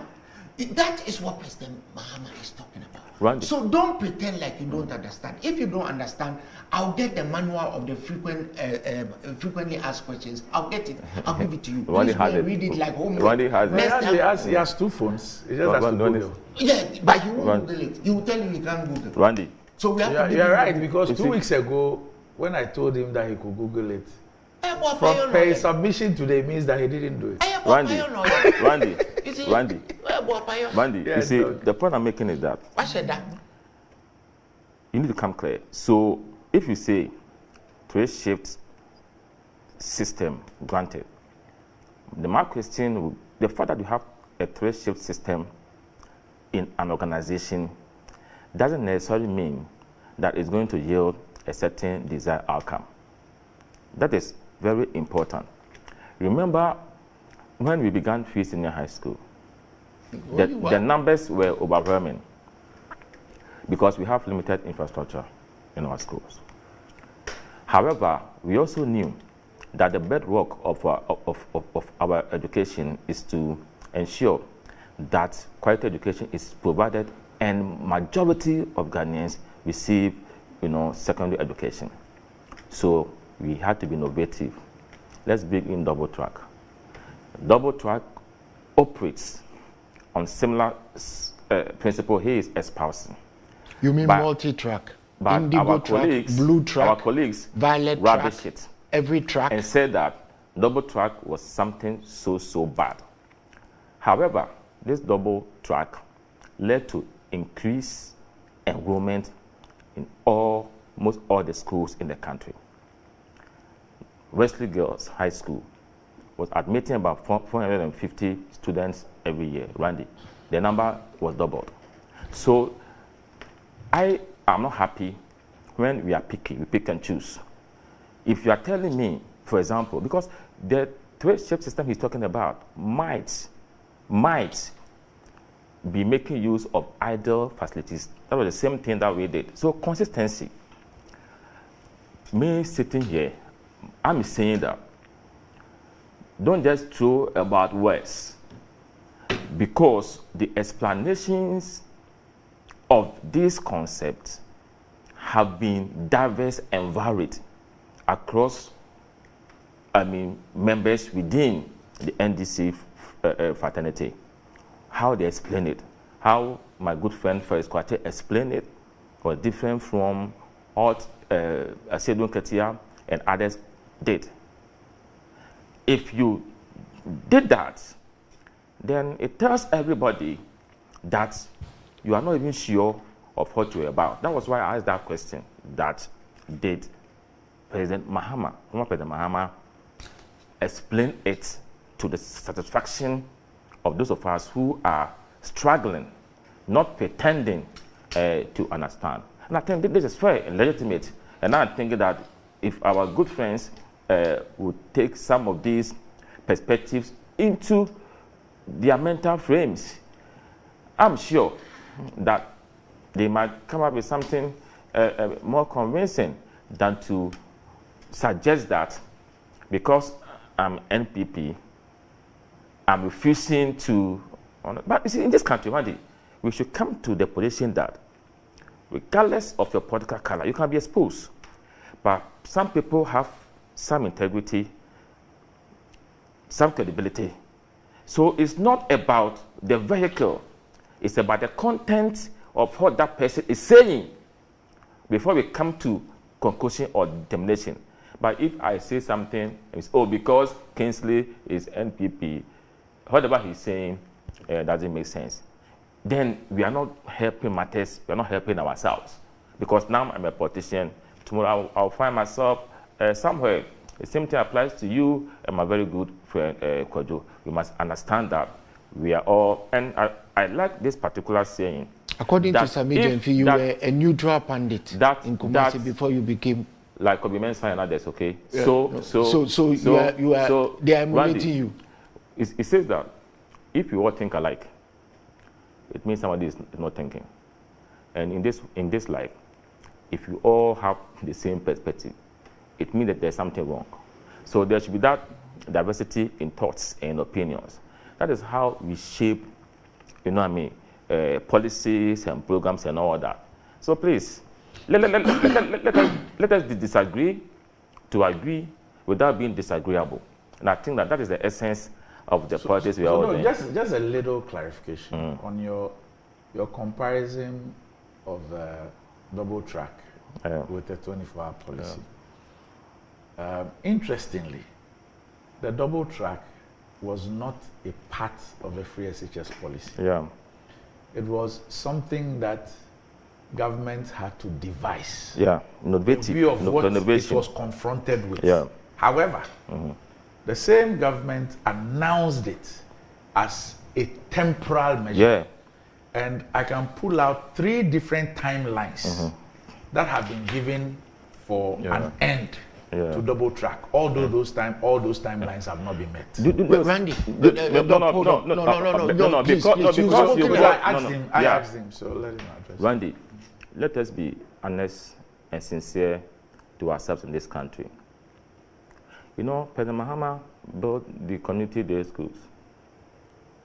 With all due respect to you and our viewers, how many Ghanaians, those in the privileged class, including our good friends in the National Democratic Congress, send their case to those schools?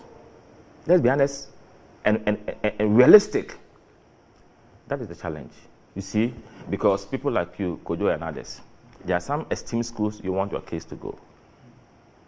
But if you are able to enhance these schools and understand as Ghanaians that the school you attend might not necessarily lead to your progress in life or your functionality in life, and we push that, it will help us to deal with the vacancies in some schools.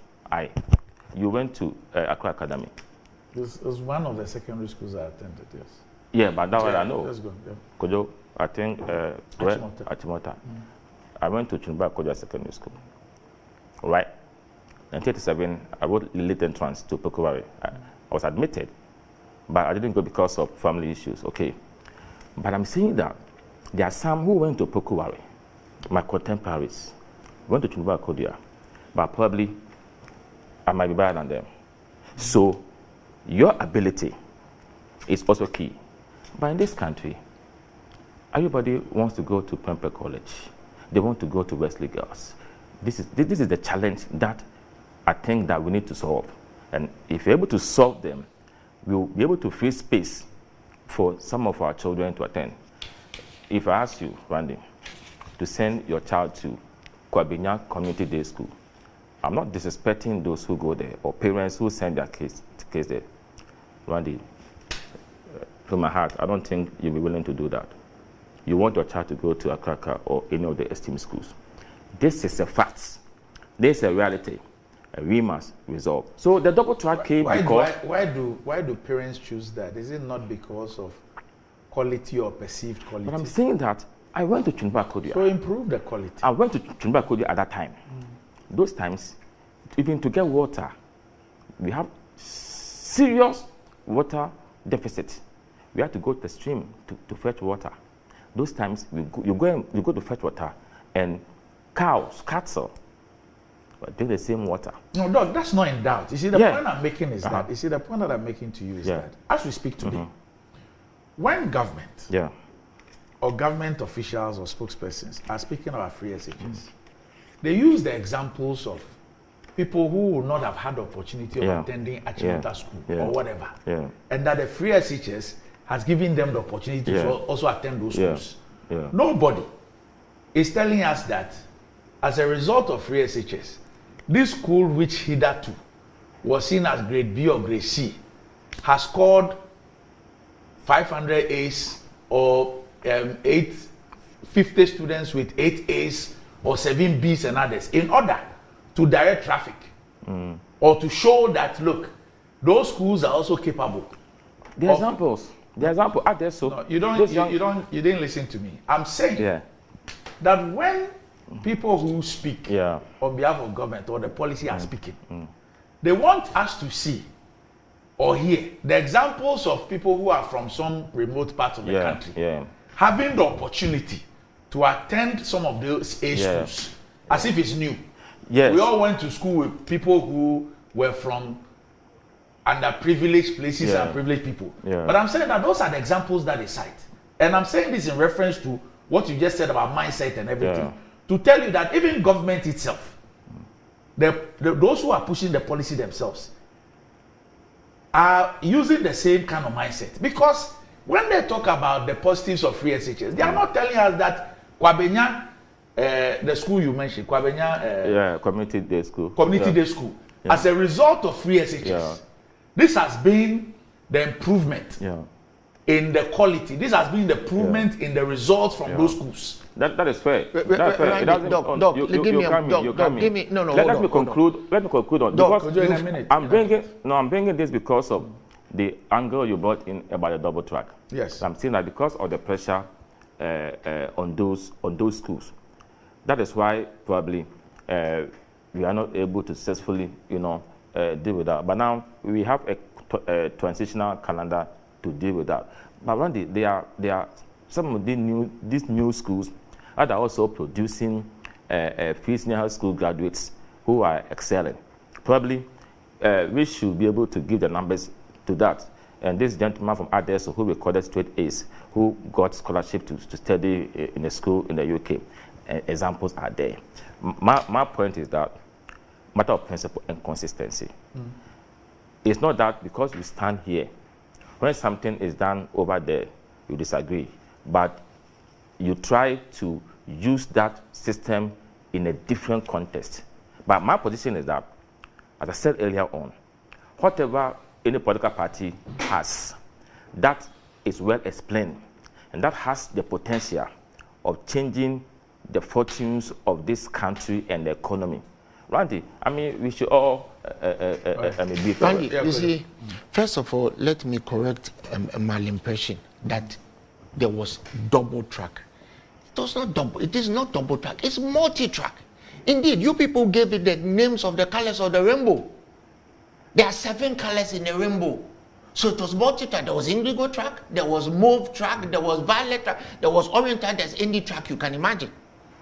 The problems with the free SHS as you implemented it has to do with late disbursement of funds, which affects feeding. It has to do with overcrowding of classrooms. It has to do with teacher shortages. And I am quoting hold on, please. I'm quoting from a study by Timothy Chanimbe and Kojo Dangopuku in 2021, right? Which highlighted the challenges of free SHS as you implemented it. What we were saying is that let us implement it progressively.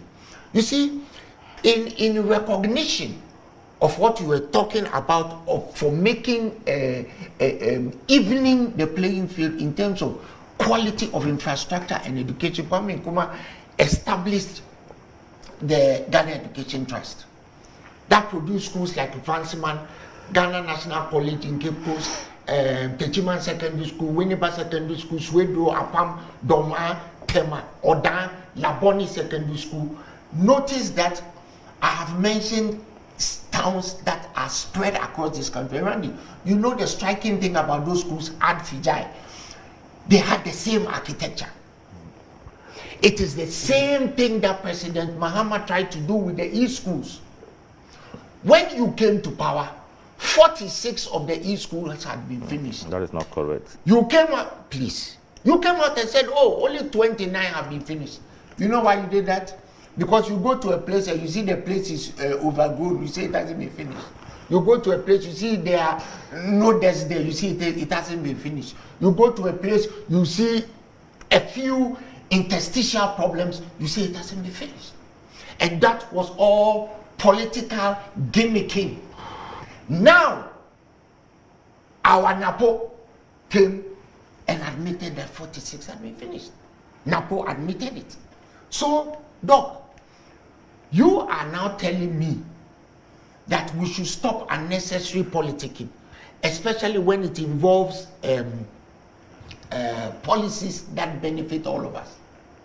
On March 6, 2014, and you can please Google it, President Akufo-Addo congratulated President Mahama for instituting free SHS. Why is he now running around saying he should be given a stone? What stone does he want to be given? What stone does he want to be given for him? Let's have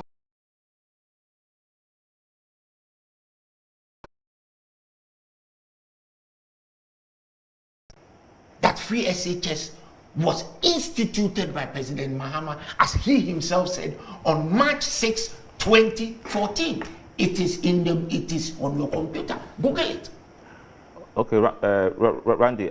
Yeah, with respect, the Agbeko Benkofi is watching us says that secondary schools have been classified by the GS from category A to D, so A, B, C, and D. By this categorization, most parents will choose the best school for their awards, which is limited. It's not the fault of parents to send their kids to the so-called category A schools. So the categories didn't start today. Randy. My father, Mr. Kweku Tumwafu, who is watching you today, is 90 years old. He came from a village called Akrabo, in the eastern region, to Achimota School. Randy. Right? My mother came from Mengwasi to Ebri Girls. The late MP for the guy who was the Minister of Energy, he passed recently. Asaga. No, Minister of Energy during the time we discovered oil. He was an MP, just recently passed, and the name just escapes me. Kofi Adda. Yes. His father was one of the first students of Achimota School. He came from his village.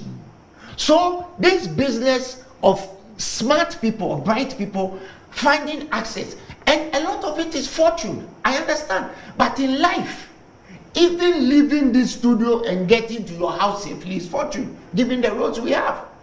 So, and you know why I bring the late J.K. Adda's name? He used to give us a cow every year when we were at Achimota School. He did it religiously until the day he died. No, why I asked the dog the question really was with respect to the same categorization. Yeah. That, for example, we say the fact is that there's a lot of pressure on category A schools. Yeah. And it's always been the case. Yeah. It's just that it's gotten worse. But even before... Isn't there pressure on Harvard? Even before free SHS, all those category A schools were... They had numbers oversubscribed. Yeah, what I was saying was that in dealing with those issues, for example, I want to know how many category B schools with the advent of free SHS have become category A in order to increase the category A space. How many category C's have become category B? Why would you decry parents? Why would you decry parents' wish to have their children go to good running? Even in recognition of that, Doc, I don't know how old you are, but if you did common entrance, do you remember that? I just told you about late entrance. Yes. Do you remember common entrance? You had your first choice, second choice, and third choice. Yeah. You remember that? Yeah. What was that about? Randy. Yes. Randy, you know, Kojo shouldn't pretend that the advent of free senior school brought about challenges within our school system. Before free senior high school, is he saying that we didn't have challenges in our school system? It brought about added challenges. Added challenges. Please, Doc. Kojo. You are deputy. You see, stop this. I don't want to interrupt you, but you are deputy minister of education. Don't come and sit here and tell me that before free SHS, the challenges that were pertaining in the education sector, in that particular part of the education sector, is what is going on with right now. Randy, have you seen the food that the children eat? Randy, the point I'm making is that we've had issues in our school system. When they were in power, we had issues. Lack of, learning materials. Teachers were having issues and all that. We had issues. Now, there are issues. Numbers have increased. We are talking about over 1.4 million of our kids in secondary schools. So obviously, there will be challenges. But these challenges must be dealt with. We need to improve upon them. That is what we need to understand. Don't create the impression that Free Senior High School has brought about problems. It is natural. It's worsened the situation. No. It is natural that with limited resources, good initiatives will have challenges. But the time you were there, when Free Senior High School had not been rolled out, Randy, we had multiple myriad of issues. And we will continue to have the issues as we progress in all sectors of our economy. That is a fact we need to accept. We are talking about teacher shortages. I've been a teacher my life. Teacher shortages are there. But under Free Senior High School, we were able to employ over 100,000 teachers. You have compounded the problem. Over 100,000 teachers had been engaged over there. Randy, when we were in secondary school, did we pay tuition fees? Wait. Community day schools were built. We have come to increase the number to about 60. Per our records, 29 were fully done. 31. That's not true. 31. That is not I'm true. saying that per our records, that is not true. 29 had been fully done. Tell the truth. Had been fully done. That it was 46. I can show it to you now. Napo, you see, Randy, I was on the education committee. We went to Koforidua to have engagement with Get Fund. Dr. Richard Bode was there. Rankin was there, Nuchu, highly respected person. Clementa Park, the deputy Rankin, was there. We were all there. And the Get Fund boss told us that 29 had been fully done and 31 were done under the administration of the New Patriotic Party. They were all there. So me, I won't sit here and lie to achieve what? Because my credibility is at stake. Now, progressively Free Senior High School, Randy. You see, NDC should be very careful. Randy, on March 7, 2017, you said this. Graphic. You said it already. Let me make my point. 46 Community Day SHS, Opoku Pempe. Only 46 out of the 200 planned Community Day Senior High Schools project initiated by the National Democratic Congress government has been completed. The Minister of Education, Dr. Matthew Opoku Pempe, has said it is in Daily Graphic, Randy, the most authoritative source of news in this country. Which year was that? So 2017. And I'm telling you. Don't sit here and lie. I'm that not lying. 3 months after you came to power. No, you are saying 2017, and I'm saying that in 2021 we went to Koforidua. And the Get Fund boss said this. From 46 to 29. I'm saying that in 3 he years, said 29 had been fully done. All right, okay. Randy, let me conclude on this matter. You see, Free Senior High School. John Dramani Mahama, former president, he said that if he had 2 billion more to spend, he wouldn't spend on Free Senior High School. You are saying that in 2015 you rolled out the program. That's what you are saying. I know that progressive Free Senior High School had been rolled out, but the idea had begun before that. Why did you, during the 2016 elections, fight against it? Organize demonstrations against something you had established. You fought against what? When you organize demonstrations and said that Free Senior High School is 419. You said free education was 419 in 2016 election. My point to you is that something you had established. Which NDC? You have brought. NDC? You were saying. Demonstration. You said. These are the you said political senior high school and dishonesty. Was 419. Dishonesty. The late Lee Okran. The late Lee Okran. The late Lee Okran. He said senior high school can be done in 20 years' time. He said that. We said, and you have been bastardizing Senior High School since we began it. Nobody has bastardized. You have been doing that from day one. Now you see, you go around and you see that Ghanaians are for it. And you know that if you don't attach yourself to it, you are going to lose their votes. That is why you are doing a U-turn. I'm not surprised. I'm not surprised because John Mahama has said that in campaigning, you lie at times. On 6 he March said that you speak the truth at times, then you lie. You lie. On 6 Why March are you doing that? Ghanaians are watching all of us. Randy, let me read it. On 6 March 2014, about. Congratulated John Mahama for instituting free education. We had begun the idea of, you see, it was a trick. Because John Mahama knew that free senior high school was Akufo-Addo's idea. And in 2014, State of the Nation address, he announced it because he knew that Akufo-Addo was still bent on implementing the free senior high school. Congratulated no, the point I'm making is that he said he was going to introduce progressive. Did it happen? But I'm saying that.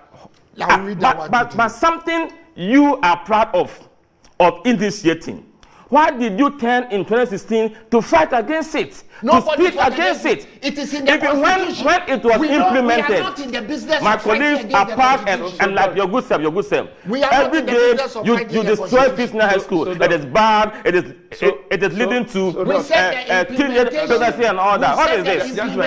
Please, you didn't. Let's get some clarity on this matter. So, Doc, you say that 2014, then President Mahama announced it to Parliament. Yeah. Okay. And then you're saying that in 2015, he started the implementation of it. The progressive free. He started in 2015. Yeah. Okay. All right. Oh, now go ahead. But but let me also say that. Yes. My worry, something you are saying that you are implementing. Then in 2016, he's saying or he did. You said that if you had 2 billion cedis more, you won't spend on free senior high school education. What is the meaning of that? That these guys organized in 2016 against the free senior high school. Why did they do that? This is a demonstration. 6th March. Demonstration. Yes. 6th. Yes. You are lying. Where? Didn't you hear? Didn't you see on TV? Demonstration. I saw them when they were singing free education 419. Didn't you see them?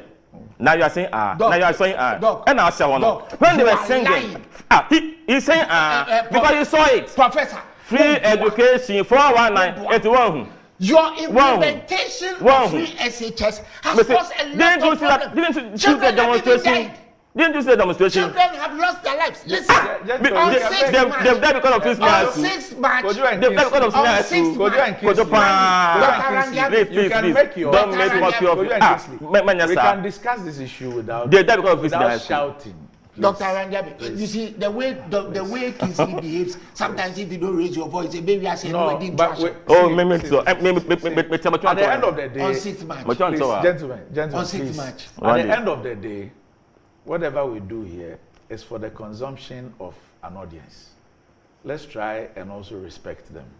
And let's do things in such a way that they can follow what we are saying and appreciate it. I agree with you. Yes. I agree with you. All right. But on 6th March 2014. But Dr. Mahama dispute what you have said. Mahama's free he doesn't dispute good it. News for Ghanaians. He doesn't dispute it. No, you see, we are in this country and we know that the NDC implemented progressively free education. Progressively. But the original idea of Akufo-Addo was to fulfill the end of Article 25. That says that free education must be made available to all Ghanaians as much as it's practicable. They didn't go the route of the practicality aspect. We implemented it holistically.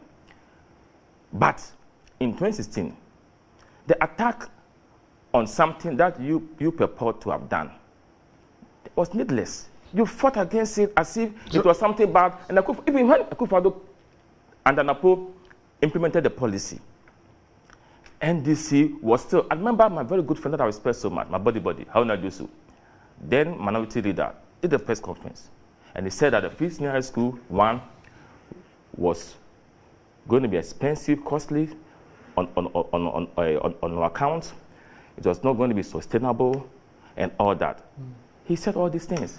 Okay, I was expecting the NDC to have even suggested. I should cool down for you, so. To have suggested me a cool person, but you see. Randy, my brother Kwame has just texted me. Any system that we put in place is it not true will have challenges. Is it not true that on the issue of free SHS, your party and the NDC had a divergent view on how? Let me finish the question. On how to implement it. At the beginning, Randy, at the beginning, the NDC didn't have any idea or plans for Free Senior High School. It was Nana Akufo-Addo who began this campaign. And I remember when he went to BBC and he was interviewed and asked the numbers he was going to use to fund it. And he even said that he will tell his citizens when they came.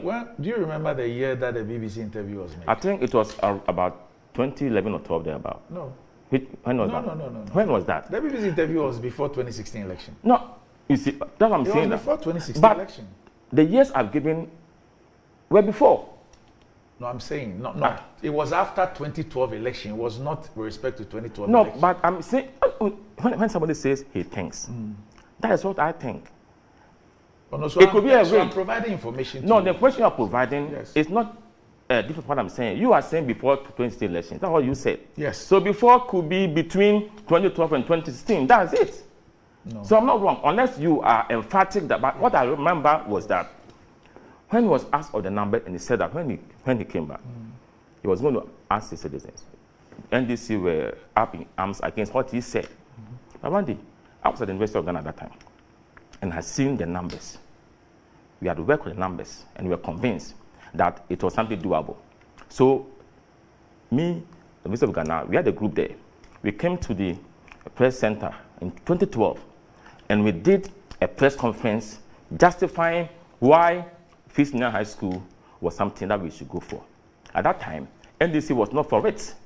It was until 2014, when during the State of the Nation address, President Mahama said that. And I remember something within, I had the opportunity to be on a media show, and I said that he was doing that in a desperate attempt to hinder Nana Akufo-Addo from implementing it. So Nana Akufo-Addo still insisted. And when we came, he was audacious, he was bold, even at the point when the NDC and some Ghanaians thought that it was not doable, it was not possible, it was not needed. Nana Akufo-Addo stood on his grounds. And it was done to today. And now, I'm happy that President Mahama has said that should he, in an unlikely event, win, Free Senior High School has come to stay. This is a very bold statement and a testament to what Nana Akufo-Addo has done. Posterity will judge Akufo-Addo as a bold, audacious, forthright, and visionary leader who understands that the foundation to leapfrog any development is a solid rock on education, that level. Randy, I was teaching, and I know how financial difficulties hindered so many youth from getting to that level. And I always cite the example of Thomas Main that I taught, who those times at my 18, a village beyond Obuasi, where at those times you sit on top of a vehicle to go, and he was doing about 3 miles to come to school every day. Smart guy. He could ask me questions at times I was even struggling. There was no light there. Very brilliant child. He couldn't get an opportunity. I had promised to help him when I got the opportunity, and I went to the University of Cape Coast. I couldn't help him. I went to study in Germany. He said I couldn't progress, so I want to learn driving. I sent him money. He became a driver, total driver. Later, I was able to help him. He's now working at GTEC, where I used to be. Sharp guy. He will write to me. I read, and I compare to Sanskrit and American University of Ghana. I said, Ghana has not done this boy good. As we speak, Thomas Menu, his firstborn is at Chimota School, because of his near school, and I'm happy for him. What probably he couldn't do, the child might do. So this is an opportunity. So what about the 150,000 Thomas Menus who, irrespective of free SHS, can't enter secondary school? Can't enter secondary school because of what reasons? Financial. I'm sure that by your position, you've read the EduWatch reports. And yes. So Randy, you are aware Randy, that despite the fact that we said that financing was a barrier that we sought to remove with free SHS, the data shows that as we speak, there are about 150,000 more who are unable to access for financial reasons. So there are 150,000 more Thomas Menus. Yes. So is it Menu? Yeah. Okay. So the opportunity now has helped a lot more to be there. Those who are outside, we need to find a way of assisting them to also receive education. I've been in meetings with him. I've not seen the data that he's speaking to. I'm not doubting that data, but I'm saying that when in every society, in societies where we have free education, it's not everybody who takes that opportunity. Some will decide to do other things. There are some who might not be interested in pursuing further education. Some might decide to learn trade. Some might decide to follow a certain orientation based on their talent. It is there. EduWatch should tell us the reason why those persons are outside. No, it's in the report. No, I'm not ready. But I'm saying the that. Same report. I'm also giving you. Look, I'm saying that the same report, and I'll come back to something with respect to the point you're making. The same report also has given us the cost of accessing secondary education, and they've actually shown us how much of that cost is borne by government and how much is borne by parents. And if you look at that data, it shows that parents bear the greater cost of secondary education. I don't know if you have not seen that too. Yeah, so are you by that saying that we should stop, we should scrap it? You see, the point is that the cost will have been higher than it is now. It could have been higher than it is now. That is the first point I'll make. I'll make. The cost will have been higher than now. Randy, cost, fair. When we were in secondary school, I did common trans, as you did. People say that, irrespective of fees in school, parents even spend more when their boys come to school. We were doing vacation classes those times. These are additions that, some parents would try and offer their children. The double track has made it inevitable. So it's really not a choice any longer. It is not everybody. I have a word it's not everybody. It's not everybody who gives their children opportunity, even within this dispensation, at those times. But additional support in the areas of additional tutoring in terms of the extra classes or vacation classes, these are some things that we need to encourage, because your child will come home, they either go to a library to get more information, or they get some form of assistance, from the parent outside of school. But if you look at the curriculum and the time they spend in school, Randy, I'm telling you that students are not shortchanged. You were attending vacation classes. I was attending vacation classes. It's a part of us. If you apart from vacation classes, some parents even get teachers That's like 1 The month home. in a year, long back. No, but because we are going at to times we are spend doing 3 months. Because long back, 3 months. Yes, because of the long back. Yes. Doc, 3 months, yes. what can I be being able to Mami? Doc, I have a word that I help. When I was going to SHS, I had to come up with 2,800 CDs for the prospectus. Right? Is that free? Every single year, they give them a prospectus, irrespective. Yeah, but there's data on that, so yes, it's not irrespective of what they have been told. In 2017, when Ken Ofori-Atta read his first budget statement, it's in the parliamentary answer.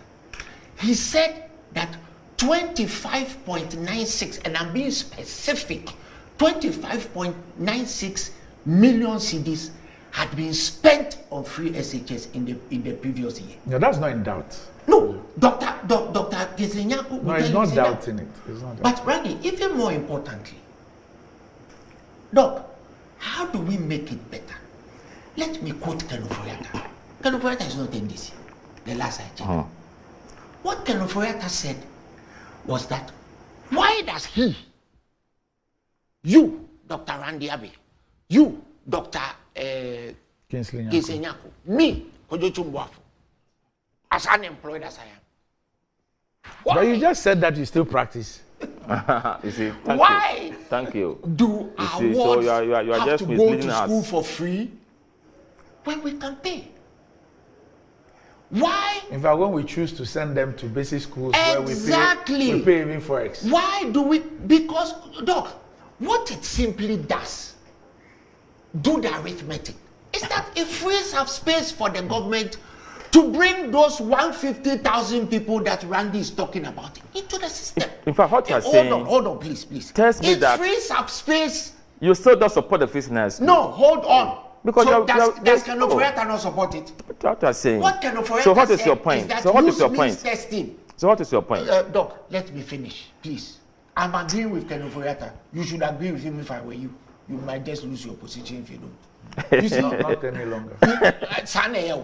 When they were going for the spring meetings, who was sitting in front of the meeting? No, I didn't know him then. It's a presidential advice, senior presidential advisor. That you are still wearing the white, still quoting the Bible verses. Randy, listen.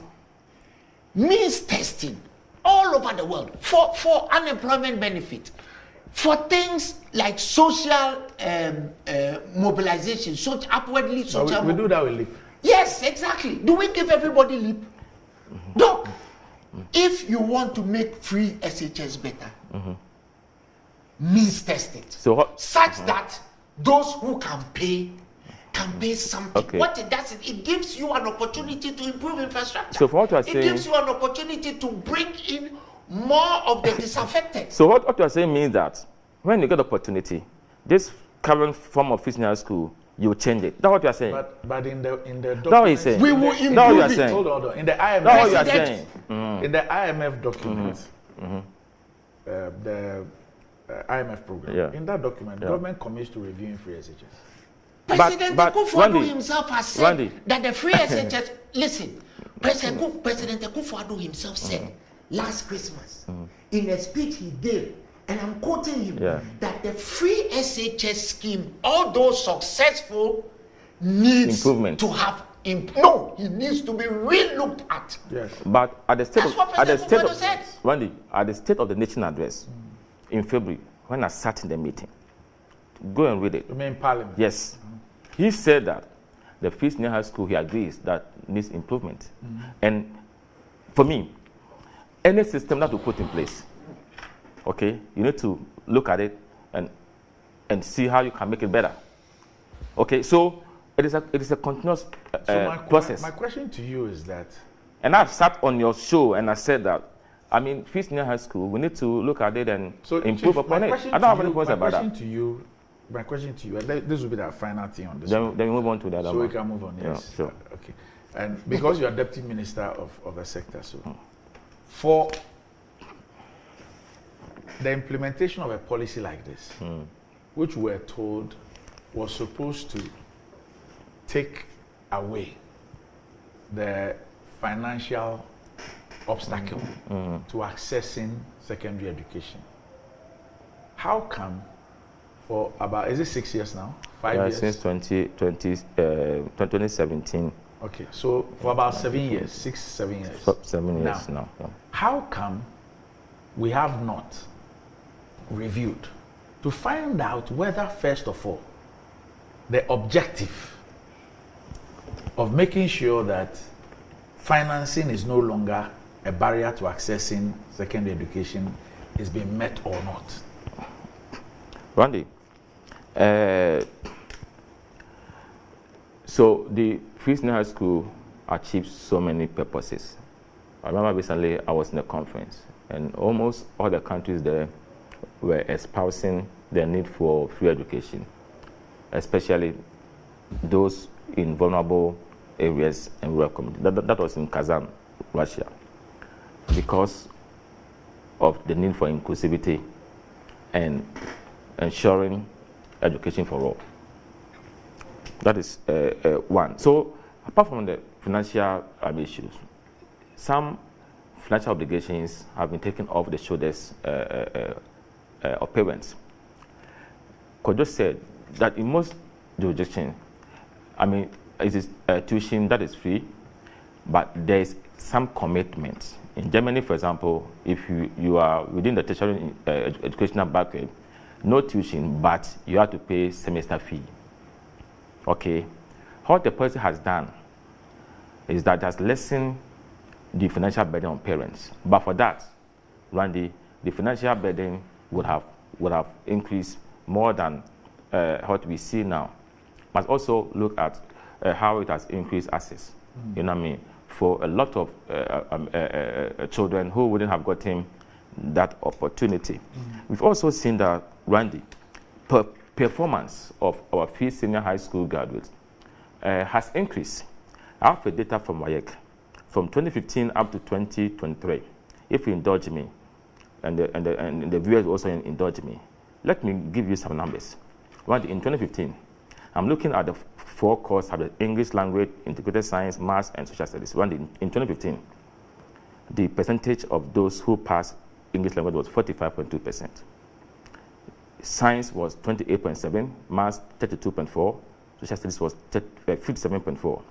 2016, it increased from 45.2 to 51.6 for English, 48.35 for integrated science, 33.12 for maths, and social studies was 54.55.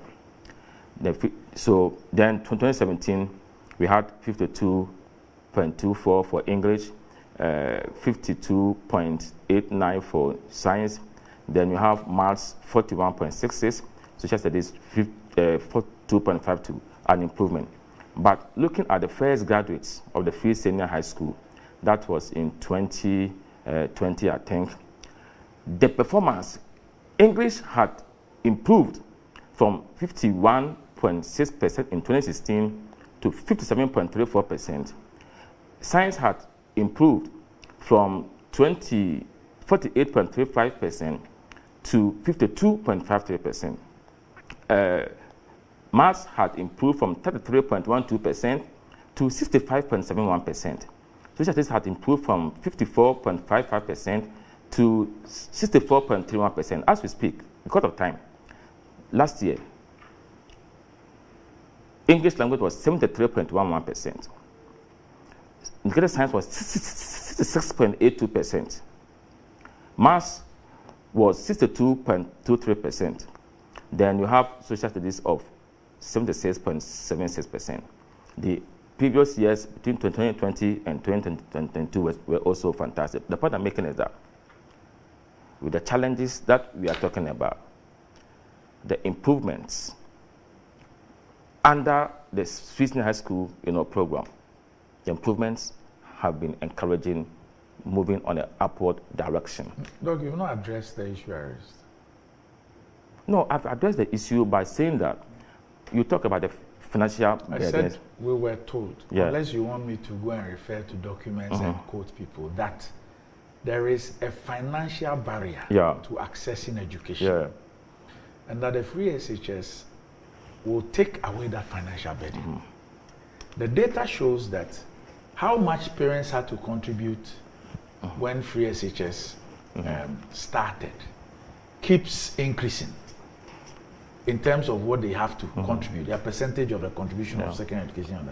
And I'm asking, how come that for 7 years we have not had a review to find out whether indeed that financial barrier, which was the basis, the main fulcrum around this thing, whether that objective has been achieved? And if the data shows that you have an increasing number, you have these huge numbers of people who are not accessing secondary education, what then can be done? Randy, I answered this question earlier on by saying that 150,000 Edward is talking about, we don't have to assume that all of them want to be within the 4 walls of the classroom. Some of them might be learning some trade elsewhere. Yeah, but what you're saying is not on the basis of data. It's on the basis of assumption. My question to you is that when you have rolled out a policy... Randy, Edward should have told us, if we do research. No, read their report first before you question... Yeah. I'm saying that, but I also have the right to ask questions about that. I'm saying that if you tell me that 150 of them are outside, since you have read it, they did give reasons why those 150 are outside. What did they say? I can't tell, but finance was one of the key things. But I'm saying that, Randy, we are saying that we wanted to remove the financial... Even if it's 1,000 or 10,000 and it's financial. Yeah, but I'm saying that the financial contributions from the government, but for that, the cost element you are saying parents are bearing now will have been more than what it is now, but for the government intervention. And again, we also know that enrollment has increased to about 1.4 million. That also shows that financial issues has been dealt with in a way. But Randy, if we say that financial issues are even, but it is not also very accurate to suggest that the financial might are the same. The what? The financial strength, financial might of every parent is the same. Of course. So it is possible that some are still having financial issues that we still have to look into and see how we can help them to obtain. But that's exactly the basis of my question. Yeah. That's why I asked that if the objective is A, how come 7 years on we haven't looked into it? Because the data that is coming out suggests that you have this huge number that are still not accessing. Because this thing still rings in my head. No child should be left behind. Yes. But even when, was it Bill Clinton, I've forgotten the person who said it in the US, no child should be left behind. But if you go to those countries, these are theoretical comments. The idea is that we need to make effort to ensure that no child is left behind, but some children will be left behind. Yes. The question is that how do we ensure that those children who are left behind, if they want grammar or formal education, then we help them. Yes. Some of them want to learn skills. Some of them want to learn trading. These are also there that we need to look at and ensure that the interests of kids are what they must follow. But largely, Free Senior High School, the government intervention has helped in increasing enrollment and lessen the financial burden on parents. It didn't totally eliminate or remove financial obligations of parents. The burden has been reduced, and I'm hoping that since former President Mahama has said that it has come to stay, they shouldn't still, per what he said on Sunday, they shouldn't still be creating the impression for us to have doubts on our mind that they are using this, as a springboard or a smooth screen to get, the votes of Ghana. But you see, I remember in 2008 election, when the National Health Insurance scheme was rolled out, they said, we are going to provide one-time premium without any scientific basis. They trumpeted this everywhere. When they want power, they didn't do it. So when I'm asking questions about this 24-hour economy, I'm hoping that it is not a gimmick. It is not a small Randy, screen. if you allow him, he'll keep talking until 12 o'clock. He doesn't want to talk about together. So he doesn't want to talk about Dr. Ranjabi. That's what he's doing. When you Napo, I'll talk about it. As soon as we started the program, he pivoted to. I'll talk about Napo. Doctor, he doesn't want to talk about. Let's go to Napo. Let's go to Napo. Dr. Ranjabi, let's go to Napo. No, let's just clear this one. You know, when you speak about progressive free senior high school and free senior high school, yes, and then you speak of national health insurance. You know, I find something quite interesting. Okay. Because I remember that when the national health insurance was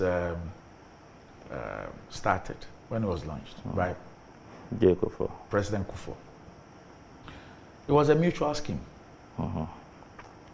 which meant that this, where we are now, is Korle Klottey. Okay.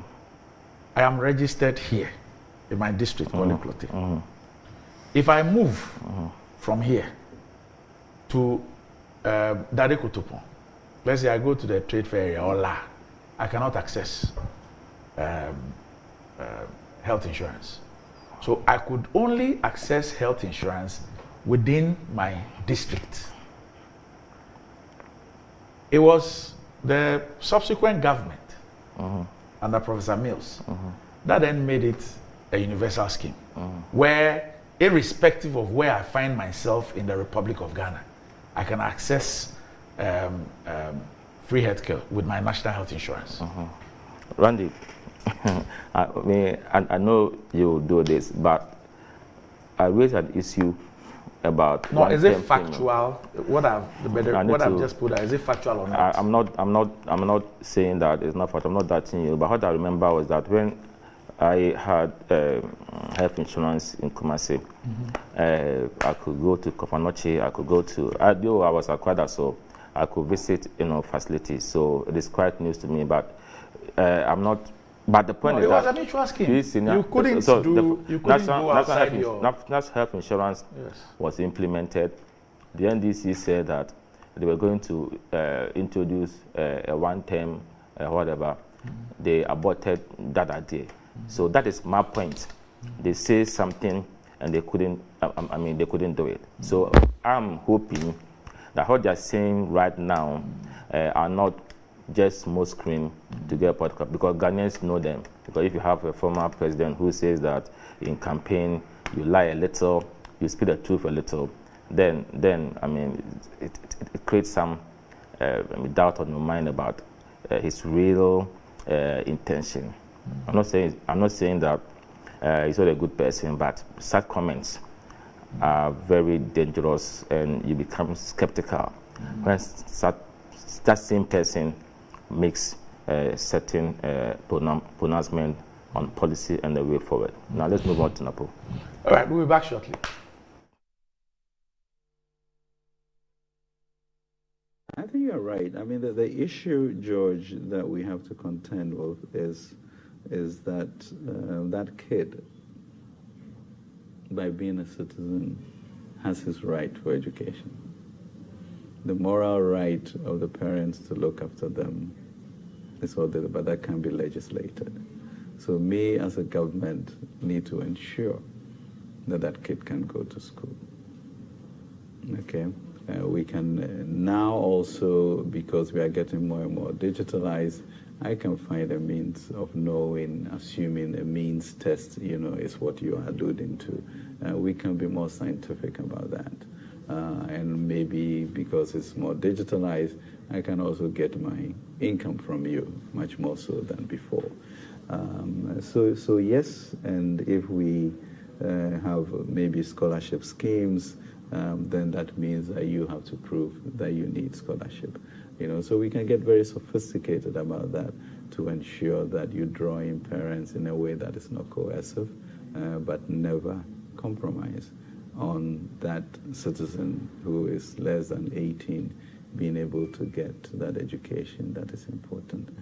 Because all of us, really, given our backgrounds, where we came from, if not for education, we won't be sitting here. And that really is a human capital.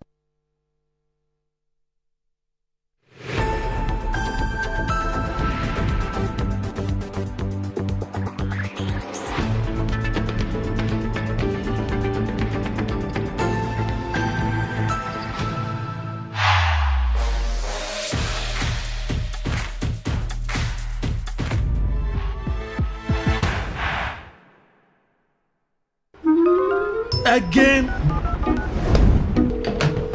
Hello, thank you for calling MTN. This is Jerry. Jolly J for short. How may I help? I'm not happy with you guys at all. You've been giving Bongo gifts all the time. Who is Bongo? Oh, Bongo, my friend. He purchased in my room. Oh. You've been giving free gifts, but I don't. That's MTN rewards, sir. Talk, text, browse, and more, and you get to redeem free call time or data by simply dialing *550#. And on Fridays, you can even get extra special rewards like food vouchers, shopping discounts, and much more. Didn't tell me anything, no. Would you like to know how I got the name Jolly J? That won't be necessary, Mr. Jolly. Calling customer care service doesn't give you points. I'm gonna call my mom. I'll call my grandma. And I'll call my ex. That girl can talk, Papa. Hello, Mama. So what's the topic for today? MTN. Rise and shine. It's another day to stay on point. Toast is Friday, it's still on point. Fortune's Friday all day long.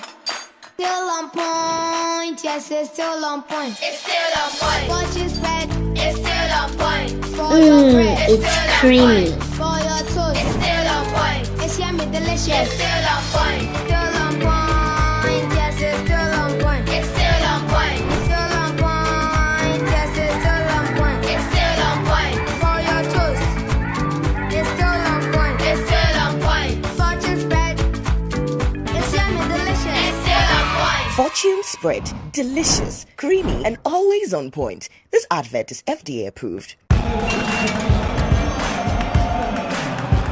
We are back, bringing you the latest lineup from Betway. Betway starts strong with their front two, with Free Play Friday and Swipe Bet. In the middle, you've got all the control with Cash Out and Build a Bet. Plus, with Win Boost, you can boost your sports bet. At the back, they have Smart Picks and the partial daily jackpot. You always get way more with Betway. These adverts have been vetted and approved by the Gaming Commission of Ghana. Bet responsibly. No under 18. Terms and conditions apply. Betway. Get way more.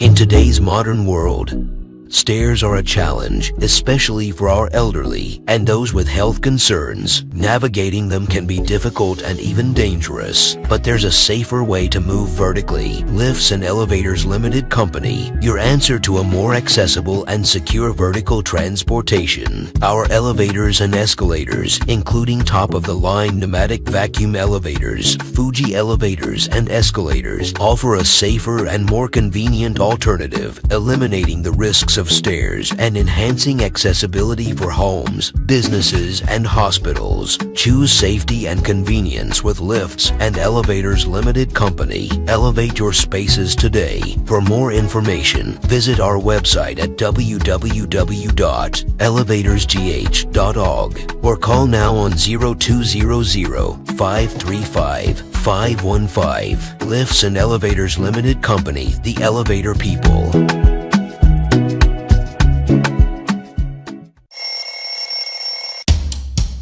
Anti-cavity, gum protection, brighter teeth, and fresh breath. I'm afraid Missy Wayne. The Pacho Bantama. Machasi.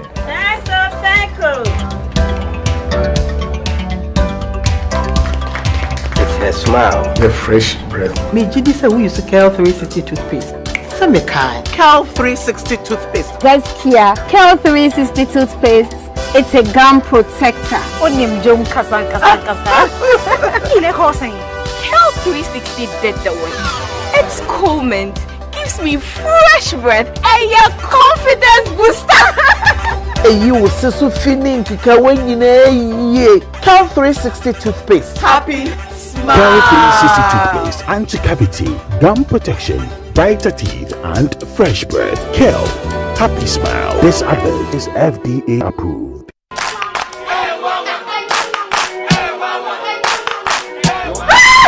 Papa is walking. Bar Herbal Hospital. Specialists in every kind of bone disease. Bar Herbal Hospital. Baby, a son of Wibia. Nanso, Yari, Sapa, a Dumpemu Yari. Spinal cord, swelling of the arms, arthritis, bone injury, swelling of the leg, with radius, color around it, and so on. See, Bar Herbal Hospital has special ultra-modern machine for checking up the body. I have tried them and I got good results. Try Bar Herbal Hospital.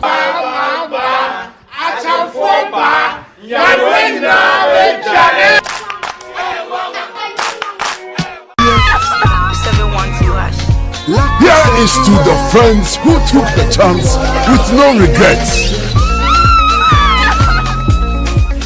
Investors no more hating fortune. To the health workers who diagnosed blacks every move. And then to the hard guy who couldn't hold his emotions. To the passionate fan who couldn't contain his joy. To the seamstress who turned her hard-earned stitches into a bundle of joy. And now, here is to you. Your next big win is right here. From 1st July 2024, dial *712# and Coswato tickets as a group individual to win in the community draw or the grand draw on the 30th of November 2024. Unlock your luck with *712#.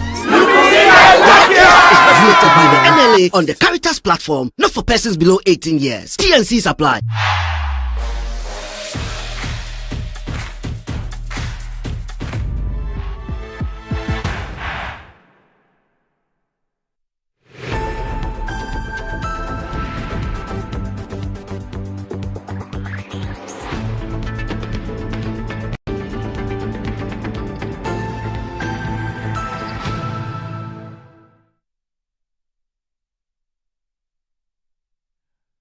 Right, welcome back to the show. If you just joined us, this is Good Morning Ghana live on Metro TV. Still with me on the show, I have Dr. Kingsley Nyaku and Kojo Chumbuafu. Well, Ayesoko, that Kosombo Dan be big, but Betway's cash out be bigger. Betway is giving you more control of every thrilling bet you place. Enjoy the biggest and most reliable cash out in Ghana on Betway without any hassle. Sign up today at betway.com.gh. Terms and conditions apply. It's not for persons under 18 and is regulated by the Gaming Commission of Ghana. Betway, get way more. Blue Jeans energy drink has been on the Ghanaian market for over 20 years. We already know what it does for the body. It contains vitamins and nutrients like vitamin B2, B3, B6, B12, as well as taurine and guarana, which are known to boost your strength and energy as well as promote high performance and endurance. Blue Jeans energy drink has been tested and tried. It's indeed the best. Blue Jeans energy drink is for bold and active men and women. So go and grab a cold can and empower your day. It's in shops nationwide and you can reach Budget Cash and Carry Limited on 0208128190 055001000. All right. So, Prof, you adored your running mate. Yeah. At Kumasi on Wednesday. Was it Wednesday? No, it was Tuesday. Tuesday, yes, Yes. Tuesday, thank you. Tuesday. But it appears that what has become the big story, the leading story, has to do with some statements that he made. Principal amongst them is a statement to the effect that since independence, no president compares to Nana Akufo-Addo, not even Kwame Nkrumah. Your Kwame Nkrumah, and all that. And that has been the discussion from when the event was held till this morning. I'm sure that you were there. Yeah. Yeah. I was at Manshia. Oh, okay. And Earlier. I also went to Jubilee. Jubilee Park, and it was a colorful event. Were you in cloth? No. It was a colorful event, patronized. The euphoria, the enthusiasm, the excitement. In fact, it was massive, Randy, and the base was energized from what transpired. The speakers were fantastic. The president said some profound things about Matepoko Pempe and also Dr. Baumia. He was emphatic. He said that he's worked with them, and he knows them. And he knows that the two of them will make an excellent ticket, a perfect pair. That was fantastic. For me, I would say that, Napo's comments about the comparison. When as I sit here, I don't have any problems with any comparison because the person's opinion. Kwabena Yeboah, one of the respected sports personalities in this country, every time you read, was it Africa Sports? Yes. We say facts are sacred, but comments are free. Napo expressed his opinion that Nana Akufo-Addo is the best president since we obtained statehood. That is his opinion. Others will have their opinions. Some will say that it is J. Kufuor. Some will say that it is John Mahama. Some will say that it is Kwame Nkrumah. People have their opinions. Some will even say that it was Rawlings. So I don't contest that, Randy. It's the same thing that goes on between Ronaldo and Messi. I'm not here to look into. I have my own opinion on this. I see that Kwame Nkrumah, our first prime minister, our first president, he served the country for me so well. He had positives and also had negatives, as every human being, has. What I was not happy about what Napo said was his unintentional, not deliberate, non-disrespectful comment about Kwame Nkrumah when he said, "You're Kwame Nkrumah." It was a slip. Randy, in communication, in speeches, at times you all do slip, and it is something that he did, that I want to say that he said a lot of good things. Ghanaians should overlook this. Ghanaians should, forgive him and let us move on. For me, Randy, I've been saying that when I'm dealing with people, I look at their strengths. As for negatives, if you want to focus on negatives, you can't make progress. We do best to maximize and rely on strength and diminish or reduces negatives. Randy, how do we want as a nation? We want development. We want progress. If Matapoku Pempe can partner Dr. Mamadou Bawumia and help this country to move forward in the way that we want, for me, I think that should be our major preoccupation. Let's look at the strength of Matapoku Pempe, what he has done in his life, what he did at the Education Ministry, Randy. Phenomenal, fantastic, Randy. Matapoku Pempe, Fisne High School was something novel, difficult to be done. He was able to do it. Now, it's the envy of everybody to the extent that the NDC has now come to say that it has come to stay. Fantastic, Randy. Randy, the conversion of the diploma awarding colleges of education into a degree awarding one was spearheaded by Dr. Matapoku Pempe. When I was the executive secretary of the National Accreditation Board, the curriculum, everything was done, Randy. The first time our teachers from the colleges of education received book and research allowance was when Napo was there, Randy. Some arts, profound arts that were promulgated by Parliament were overseen by him. You know, the Education Act, Act 778/2008, spelled out how our education should be run in the country. Napo brought about the Education Regulatory Bodies Act at 1023. Okay, that clearly defined the mandate of the Ghana Tertiary Education Commission, Commission for Technical and Vocational Education and Training, National Schools Inspectorate Authority, National Teaching Council, and NACA.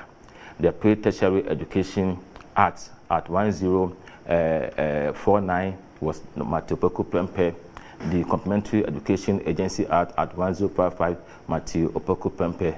Under his jurisdiction, private institutions that receive charter, NDC's TNA, it was only Central University College that chartered, became Central University. I think it was around, when they were at the helm. But under our reign, in 2018, Ashasi obtained a charter. All Nations University obtained charter. Then Pentecost University. Then we worked on all these right there. Apart from Ashasi, I worked when Napo was there on All Nations, on Pentecost University, on Methodist University now, Catholic University, Fiapre, and also Presbyterian University. They got theirs recently. And I know that Christian Service University College is also in the pipeline. So these were great things that this gentleman did. Randy, UTAG, for the first time UTAG received a vehicle. UTAG executive was done by Matthew Opoku Prempeh. No industrial action was recorded there. Randy, if I want to enumerate the things this good man has done for this country, and I think that's what Ghanaians want. Ghanaians want somebody who is hardworking, somebody who is result-oriented, somebody who is a doer. And you can see these qualities in Napo. Napo, I mean, he's a hard guy. I mean, he's tough, you know what I mean? And he's somebody who is forthright, who is honest. He will say it as it is. That is his nature. And some of these things, if you want to undo them one day, it takes time and you learn. I'm a different person. I mean, some people say that because I'm cool and all that, I'm timid. That's how some people describe me. But you see, I cannot be you, Randy. I cannot be Kojo Chumbafo. I'm Kensinyako. I have my strength, I have my weaknesses, and I'm pleading with Ghanaians. Let us look for strengths. Let us look for positives. Let us strengthen them and use them to our benefit and progress and our advantage. And as for the negatives, Randy, I mean, Randy, with them several in this life, who hasn't slept before? Who hasn't made mistakes in their speeches before? I have. Randy, I think that one way or the other, you might have, Kojo, as well.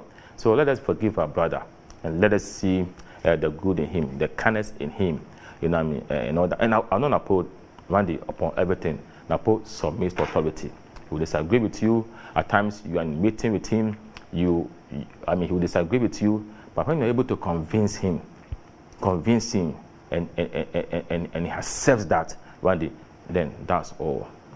So Ghanaians should let this pass by, and I'm hoping that Napo that I know when he sees that he's done something wrong, he is a man to say sorry, and but I think he must also. He's reported to have said yesterday that he's being misrepresented. Was it about a comment about your Nkrumah or about his comparison between? As for the comparison, Randy, he's entitled to that, but the facts are there. What has he been misrepresented on? If he says he's been misrepresented, what has he been misrepresented on? I've not seen that, but I mean, I'm here to say that, I mean, to talk about, you know what I mean, that angle. Randy, you see, Randy, this tradition, NPP, we have disagreements with the CPP, okay, in terms of ideology. Now, it seems to me that Randy, ideologies are even misleading, okay. However, this government has done so well to strengthen the legacy and image of Kwame Nkrumah, okay. I hold respect for Kwame Nkrumah. Go to Kwame Nkrumah Museum. Look at the transformation there. Beautiful. I passed there about 2 weeks ago. I was very impressed. It is a boost for our tourism industry.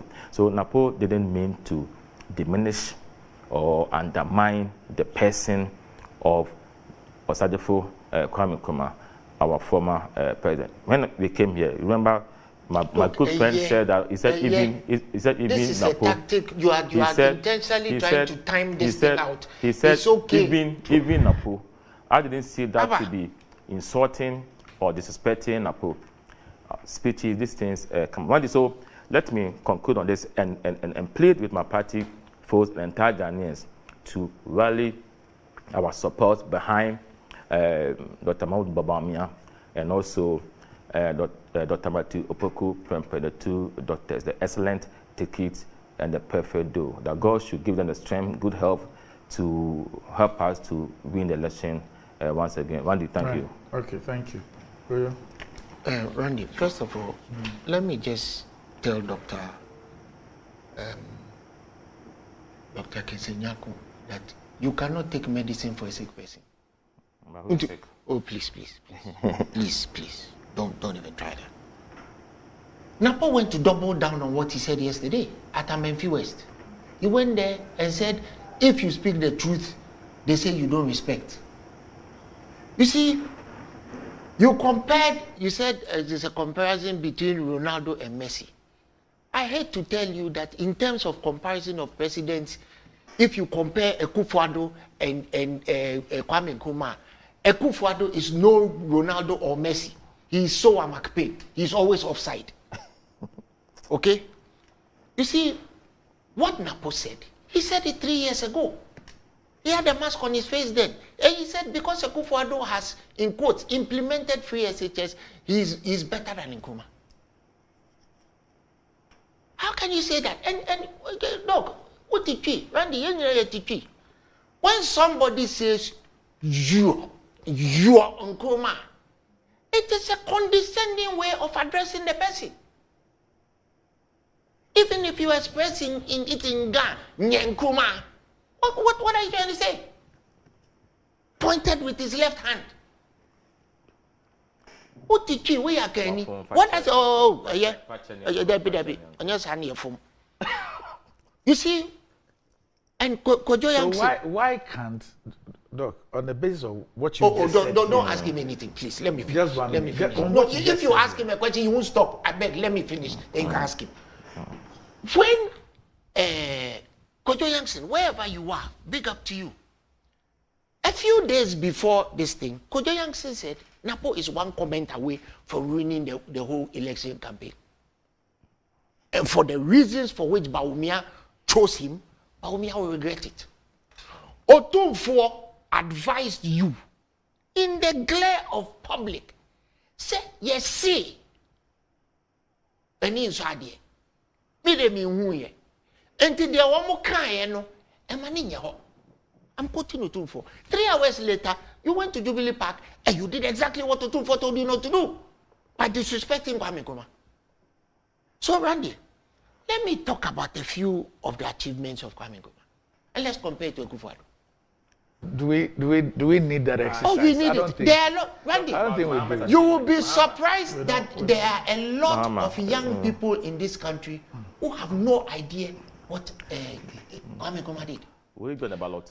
Kwame Nkrumah gave us the Akoso Moda. Kwame Nkrumah gave us the port city of Tema. Kwame Nkrumah gave us the Accra Tema motorway. Kwame Nkrumah, you see, imagine what Accra would be like without the satellite city of Tema and its industrial port. Kwame Nkrumah gave us the very institution that Napo was trained as a doctor, KNUST. Kwame Nkrumah gave that to us. Kwame Nkrumah is the one who gave us University of Ghana, Legon, because at the time it was University College of the Gold Coast, which was affiliated to London University. And you guys are the PhDs. A university college is affiliated to a university. A full university has its own charter. Not so. That is true. Kwame Nkrumah gave us that. Kwame Nkrumah gave us the University Winneba. Kwame Nkrumah gave us Cape Coast University. Kwame Nkrumah gave us Konfanoti Teaching Hospital. Kwame Nkrumah gave us the Ghana Medical School. He gave us Georg Pharmaceuticals, Apostle Glass Factory, Zuarungu Meat Factory. I could go on and on and on and on and on. Right? Did I say that? What has Nanado given us? Nanado has given us the illegal sale of 5 million liters of contaminated fuel, popularly known as Bossgate. Nanado gave us the PDS scandal involving Bawumia. Nanado gave us the 153 million CDs Japan scam. He gave us Galamsey fraud featuring Charles Bisu and Prof. Frimpong. He gave us 500 missing, you want to go there? 500 missing excavators. He gave us the Sputnik scandal featuring Kweku Ajimamenu, and then he goes to Kweku Ajimamenu's constituency and said, oh yeah, they're not a papa. When your minister has flouted the constitution of this country and committed a crime, not only didn't you prosecute him, you went to his constituency. You mean procurement law? Yes. You went, but he didn't take it to parliament. So you went and you went to joke about it. The Frontiers, $150 million Frontiers antigen scandal, something you spoke about copiously on this platform. the Australian visa Talk about the fraud drones, featuring Pius Adjide, 1.4 billion SML scandal, a slush The fund drones. that was set up by Ken Ofori-Atta for him that he didn't know about. The mass sales scandal featuring Napo himself, right? The $2 million Skytrain, $2.5 million Multi-Angels motorway scandal. When Nkrumah built the motorway, you ended up creating everything somebody else built. They create a scandal out of it. Randy, Ghana Airways, Nkrumah built it. NPP came to power, and Nana Akufo-Addo as the Attorney General, they scrapped it. The stolen rice scandal. Do you remember that one? Involving BOT. Positive. Oh, Bank of Ghana, illegal printing of 76 billion Ghana cedis. Nana Akufo-Addo. That's not how 58 we argue. million, what you call the brown hole. $58 million scandal called the National Cathedral. Nana Akufo-Addo. Ameri Innovation scandal, where they tried to steal $800 million of me and you, our tax money. Discuss Muhammad's This achievements. is not about Muhammad. It is Talk about about his a achievements. comparison between Messi and Soa McPain. Nkrumah won't be on the ballot. You understand? He won't be on the ballot. So why are you wasting your time when on this? they tried to steal 800 million. And when President Akufo-Addo found that, he said he wasn't aware. And that was the end of it. Randy, in this country, when the president okays something, whose signature is under it? Isn't it the secretary? So when we were told that the president had okayed it and it had the signature of his secretary, Nana Santi Meditu, under it, the president comes out and tells us that he was unaware. It was the statesman that said. No. A letter came from his other spokesperson. What is his name? Oh, the guy who came. Who had, yes, Eugene. That the president was unaware. Okay. It ended up. I am telling you. Okay, I don't remember that. And it ended up costing Boakye Jaku his job. Yeah. And every time you see Boakye Jaku, you ask him, say, one day I'll talk. One day I'll talk. Up to now, he has never been able to talk. Right? And so, Napo's comparison, you see, Napo's comparison of what he said, the derogatory statement he made about Nkrumah, has to do with his Matimi antecedents. In 2004, he and Felix Kwacho Fosu went to a studio, Fox FM in Kumasi, and he said, as for him, he's a Matimi politician. The disrespect for Nkrumah that has been shown within certain corridors of where he grew up is what he has expressed. But you see, we all grew up. Me, I'm from Egobon. We all grew up hearing certain things. But when you grow up, you need to think through it. What did Kennedy Ejiofor say about Nkrumah? Have you seen Kennedy Ejiofor's comments about Nkrumah? That as for him, he knows it's going to cause opprobrium. But as for him, if he looks at what Nkrumah did, I'm quoting Kennedy Ejiofor, Nkrumah is 200 years ahead of us. The things Kwame Nkrumah did in this country, Randy, without the Akosombo Dam, will Napo have been the energy minister? What energy would he have superintended? When Napo had his time at the Ministry of Energy, he carried a plant from Takoradi to Kumasi and built us $38 million. What is wrong about that? He carried a plant What's wrong about that? from Kumasi. And Doc, I will forgive you, you are not an engineer. If you want to dedicate a power plant to a particular city, what you need are transmission lines. You don't carry the plant where it is and carry it to Kumasi and bill us $38 million. Did we carry, when President Rawlings wanted rural electrification, wanted electricity to be extended all over Accra, all over Ghana, did he carry the Akosombo Dam to the north? Can you carry Akosombo Dam? Can you carry it? Can you carry it? But what I'm trying to tell you is that what he did was a necessary gimmick, a procurement thing that was done so that they could find money to grease people's palms. All right. Okay. This is what you people have Talk been about doing. John Mahama's achievements. I am not talking about John Mahama. You are This doing, is a comparison you are doing once John Mahama a again disservice. between Messi and Soa McPain. So McPain is always offside. Always offside. Talk about so that we will thanks not allow you. Those of us of Nkrumah's persuasion, we will not allow you to denigrate. We'll be on the ballot. We will not denigrate sports.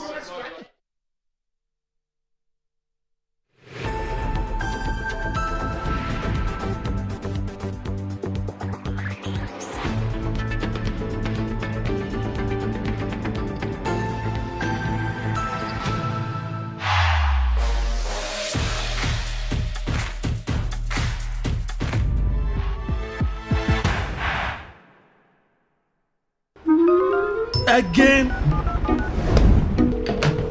Hello, thank you for calling MTN. This is Jerry, Jolly J for short. How may I help? I'm not happy with you guys at all. You've been giving Bongo gifts all the time. Who is Bongo? Oh, Bongo, my friend.